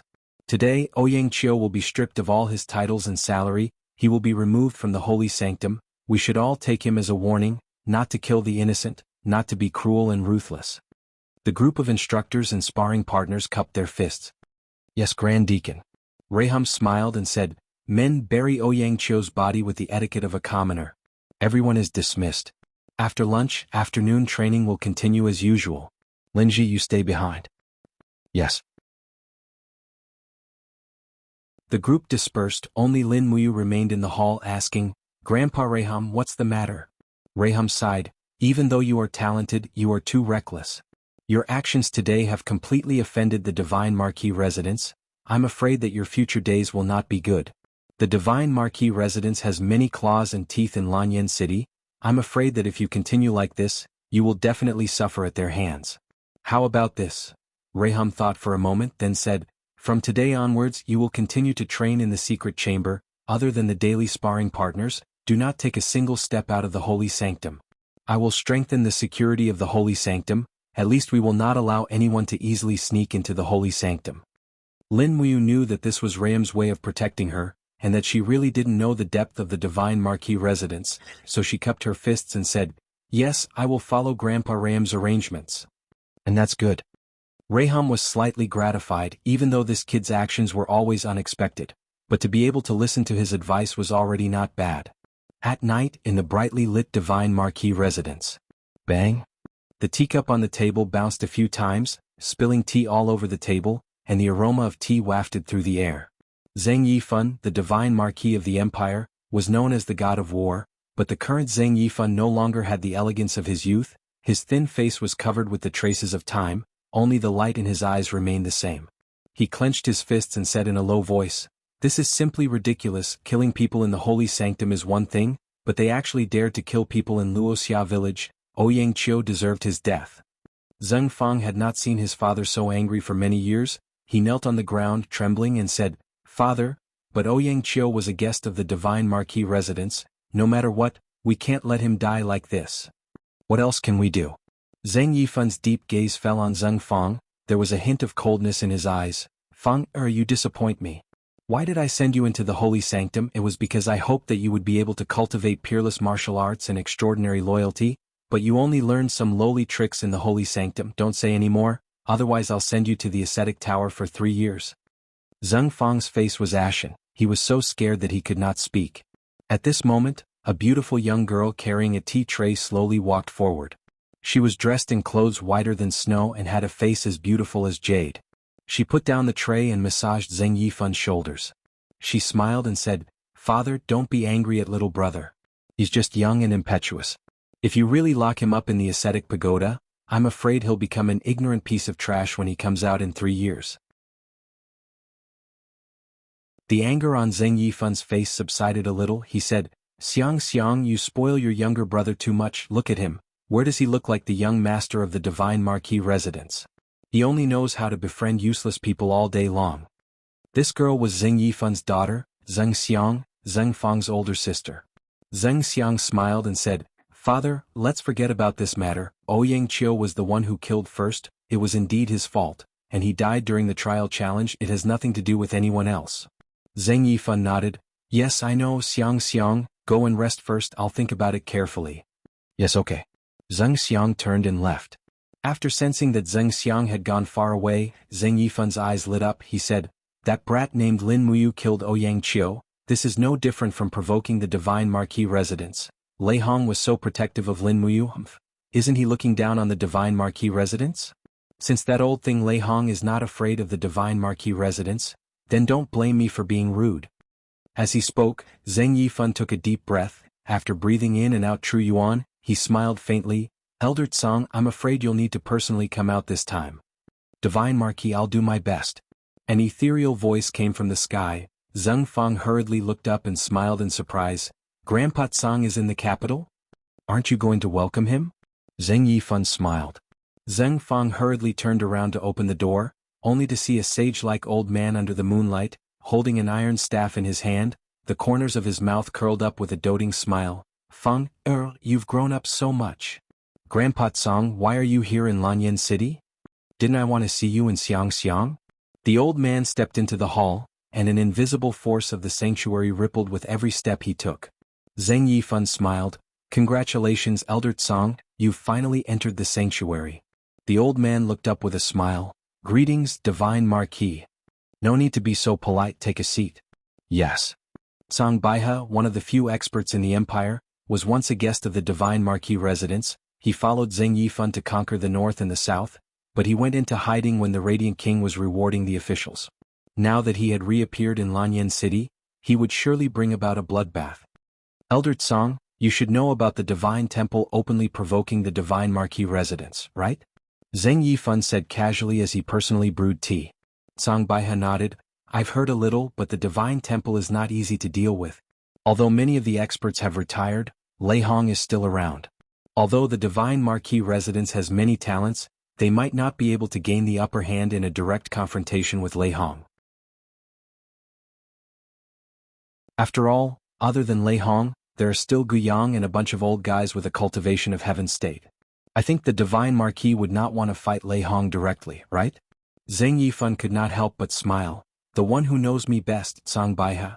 As he said this, a glint flashed across his eyes. Lei Hong ordered Lin Muyu to kill Ouyang Qiu. He is using a borrowed knife to kill him. If he can make a move, then so can we. Lin Muyu and Zhang Wei are both Lei Hong's trusted aides. Within 3 days, I want to see both of them crippled. Yes. Tsang Baihe smiled, his eyes flashing with killing intent. 2 days passed in the blink of an eye. Lin Muyu had been staying in the Divine Temple to cultivate. She had become more proficient in the 4 elemental sword kinesis, and at the same time she was also cultivating the forging dragon bone remnant scroll. The more she cultivated, the more she could feel the wonders of the forging dragon bone remnant scroll. Every 2 days, Lin Muyu could circulate the mental cultivation method of the forging dragon bone remnant scroll 72 times, after which she could feel the increase in her strength. However, Lin Muyu was cultivating in secret. She did not know that danger was approaching. Late at night, the Tong Tian Street's tavern street was dark. Big girl. Chest trembling, swaying to the left, swaying to the right, making my heart sway. A messy and vulgar song came out of the drunken Zhang Wei's mouth. He held the railing with one hand and a wine pot with the other as he walked out of the tavern. He was drunk again today. In fact, this was also Zhang Wei's daily life. Zhang Wei loved alcohol as much as his life. It was his biggest weakness. There were not many people on the street. Suddenly, a murderous intent shrouded down from the sky. Who? Zhang Wei quickly sobered up from the shock, and with a shout, he finished the blessing of his martial soul. His body was covered in raging flames, and his fists danced in the air. Fists surrounded by flames exploded in the air, and he roared, "Get out here!" Zhang Wei's unique skill, Fiery Soul Fist. A loud laugh came from the sky. Zhang Wei's Fiery Soul Fist, it really has some of the style of Xiang Wen's Fiery Fist, but the level of fire is too far off. Kneel for me. A powerful invisible domain power descended, and the bricks of the city collapsed. Zhang Wei's fists immediately cracked, and his knees involuntarily knelt down. In the face of absolute power, he did not even have the chance to punch. Looking up, an old man appeared in front of him, but he did not recognize him. "Who are you?" "I'm crippling your man." The person suddenly appeared behind Zhang Wei in a flash, and a sharp sword was unsheathed. "Ah!" In the middle of the night, a miserable howl echoed on Tongtian Street.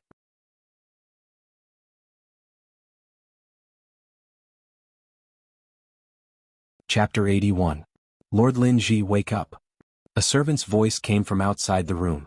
Lin Muyu woke up from his sleep, his aura swirling around him as he asked, "What's wrong?" "Something has happened to Lord Zhang Wei." "Ah." After a shudder, Lin Muyu was no longer sleepy. He grabbed his clothes and rushed out of the room. Not far away, a cluster of torches flickered in the direction of the training hall. When he got closer, he saw Zhang Wei's bloodied body lying on a long stone at the side of the training hall. Lei Hong, Guyang and the other deacons of the Holy Temple were already there. What happened to Zhang Wei? Lin Muyu rushed forward and shook Zhang Wei's arm. He didn't move and checked if he was still breathing. He couldn't help but look up. "What happened, Grandpa Lei Hong?" Lei Hong's face was ashen as he said, "Zhang Wei was attacked on Tongtian Street. You look at the wound on Zhang Wei's back and you'll know." Two Iron Star instructors walked forward and lifted Zhang Wei's body, only to see that both sides of his spine had been completely minced by the sword qi. It was a bloody mess. Lin Muyu couldn't bear to look at it and turned his head. "Who could be so cruel?" Guyang said with a trembling voice. The most cruel thing is not to kill but to turn people into cripples. The dragon tendons on both sides of Zhang Wei's spine have been destroyed." "Dragon tendons?" He was stunned. Lei Hong said coldly, "The dragon tendons are the two sides of the spine to exert force, just like the string of a longbow. Once the dragon tendons are destroyed, the cultivator's qi and qi will not be able to circulate throughout the body. This person didn't kill Zhang Wei, but turned him into a cripple who can no longer practice martial arts." "What?" Lin Muyu's eyes widened. "Who is it?" "What do you think?" Raham said calmly, "No matter what, Zhang Wei is an expert who is about to step into the heavenly realm. The person who can subdue Zhang Wei with one move is probably at least in the Saint Domain. After the Winter Ridge Rebellion hundreds of years ago, there were only a handful of Saint Domain experts in the Empire. I can more or less guess who it is." Guyang said from the side, "For now, the most important thing to do is to think of a way to save Zhang Wei. He is our Silver Star instructor, and is about to be promoted to Gold Star instructor. Once he becomes a cripple, his life will be over. Call the people from the Spiritual Medicine Department over immediately." Not long after, a group of white-robed medical officers from the Spirit Medicine Department entered the temple. They quickly stopped the bleeding and treated Zhang Xian's injuries. However, their progress did not seem to be very smooth. When the sun rose, the attendant of the Spirit Medicine Department looked at Raham apologetically and said, "Lord Raham, Zhang Wei's injuries are too severe. His dragon tendons have been completely shattered and cannot be healed. He can no longer practice martial arts." Raham had already guessed that this would be the result. He sighed and smiled. "Thank you all. It wasn't easy to save his life." The attendant of the Spirit Medicine Department bowed and left. At this time Zhang Wei woke up. He lay motionless on the bed, but his fierce eyes were fixed on Raham. "Chief Attendant, Zhang Wei." Raham's body trembled. "It's okay. You will be healed." Zhang Wei was surprisingly calm, but there was a trace of despair in his eyes. "Chief Attendant, you don't have to comfort me. I know I'm crippled. My dragon tendons have been severed. Even the gods can't save me." As he spoke, Zhang Wei looked at Lin Muyu and smiled. "Linji." Lin Muyu walked forward and held onto the bed. "Don't talk. Rest well." Zhang Wei smiled. "I just want to remind you that there are two people who have offended the Divine Marquis residents. One is me and I have already been avenged. The other is you. Lin Ji, don't underestimate your enemy. The person who ambushed me is very strong. I'm afraid his strength is comparable to Chief Attendant's. You must be careful. I, Zhang Wei, have a worthless life." "No." Lin Muyu's voice was calm and determined. "I can heal you." "You don't joke around," Raham said. "The dragon tendons are the foundation of a cultivator. Once they are severed, even the gods can't save you. Moreover, Zhang Wei's dragon tendons were not severed but crushed." "No, Grandpa Raham, you must believe me." Lin Muyu's eyes were very clear. Zhang Wei, you must believe me too. Don't give up. I will definitely heal your dragon tendons and restore them to their original state. Huh? Zhang Wei did not know what he was thinking. He nodded and smiled. Then I'll have to trouble Master Lin Ji. Outside the door, Raham said with some reproach. Even if you want to comfort Zhang Wei, you don't have to lie, right? No, I'm serious. Raham turned around, his eyes filled with suspicion. How can you heal Zhang Wei's injuries? Grandpa Raham, have you heard of a medicine called tendon replenishing powder? Lin Muyu asked seriously. Lei Hong was immediately startled. Guyang, who was standing to the side, stroked his beard and said, I've heard of a book in the Zetian Hall's library. There's a level 10 medicine called the muscle replenishing powder that can regenerate muscles and bones, but this is only a legend. There hasn't been an alchemy god on this continent for hundreds of years, so who would have the ability to refine the muscle replenishing powder? Lin Muyu did not say much. Then give me some time.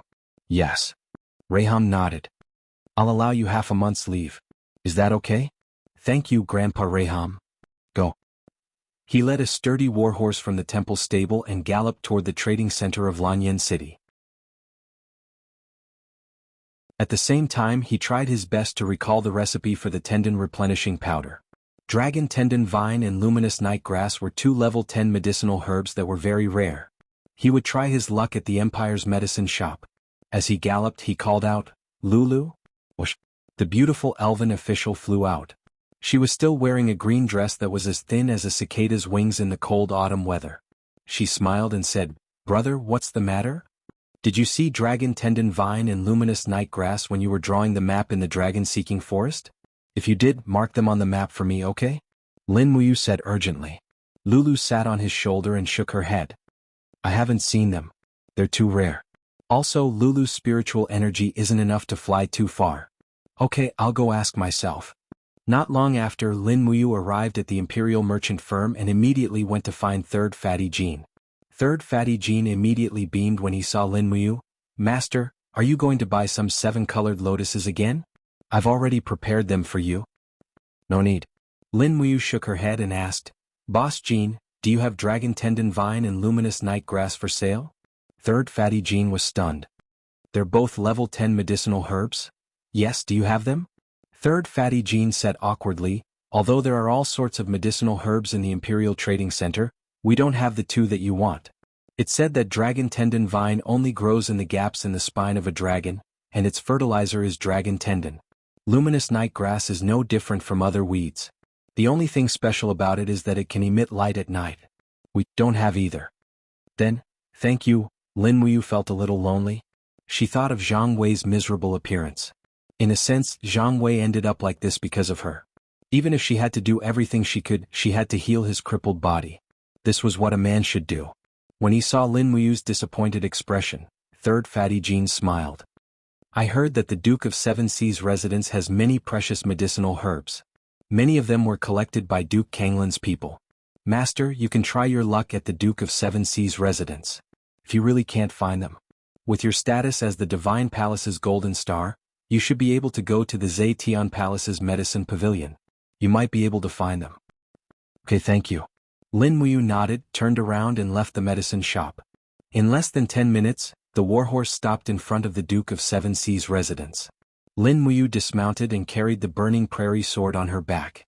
She cupped her fists at the guards and said, Divine Palace's Lin Ji requests an audience with Princess Shi. Please help me pass the message. One of the guards nodded respectfully and returned not long after entering the residence. He performed an empire's military salute and said, Lord Lin Ji, the princess invites you in. She's waiting for you in the front hall. Thank you. The Duke of Seven Seas residence was like a large garden. It made Lin Muyu feel like he was entering a tiger hill.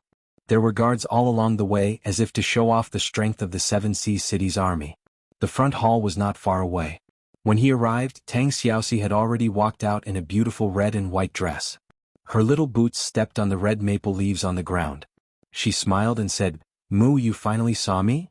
Looking at Tang Xiaoxi's happy and beautiful face, he was a little embarrassed. He scratched his head and said, Xiaoxi, I actually came here with a request. Humph, I knew it. Say it, what's the matter? Tang Xiaoxi was not unhappy at all. I heard that the Duke of Seven Seas residence has stored many precious medicinal herbs. I especially need 2 kinds of medicinal herbs now. I wonder if Xiaoxi can help," he said very awkwardly. Tang Xiaoxi blinked her beautiful eyes and said, "Actually, I'm not very clear about the classification of the medicinal herbs in the residence. But since you need them, let's go and take a look." And Tang Xiaoxi reached out and pulled him into the depths of the residence. They found the official in charge of safekeeping in the medicinal herb storehouse. In the end, after looking through the records for a long time, they couldn't find the 2 medicinal herbs. Lin Muyu felt a little disappointed and her brows furrowed. "Do you need these 2 medicinal herbs urgently?" Tang Xiaoxi asked with concern. "And to save my life," Lin Muyu murmured. "The medicinal essence of the dragon tendon vine and luminous night grass, as well as the blood of the needlepoint bird, can be refined into a level 10 medicine called tendon replenishment powder. The greatest effect of tendon replenishment powder is to regenerate the muscles and bones. It has the effect of almost bringing the dead back to life." Tang Xiaoxi's eyes widened. You're doing this to save Zhang Wei, aren't you?" Lin Muyu did not deny it. She looked deeply at Tang Xiaoxi and said, "Zhang Wei is my friend. He was killed because he went with me to investigate the case of Little Beansprout's parents. Now that Zhang Wei's tendons have been crushed by a mysterious expert, I have no reason to stand by and do nothing." Tang Xiaoxi clasped her hands in front of her and suddenly smiled. "Although we can find the dragon tendon vine and luminous night grass in the Duke of Seven Seas residence, but we still have a place to try our luck. Who knows, there might be some." "What place?" "The medicine pavilion of Zetian Palace." Tang Xiaoxi was smiling brightly in the slight autumn wind, and the bowknot on her hair was like a fiery red butterfly. You're tuning in to the Han Li's Wuxia Chronicles YouTube channel. We're so grateful for your support, and don't forget to subscribe to join us on this incredible journey through captivating stories. Your generosity through donations truly makes a world of difference, as it's the primary source of revenue that allows me to expand and enhance this channel for you. Thank you from the bottom of my heart for being a part of this adventure.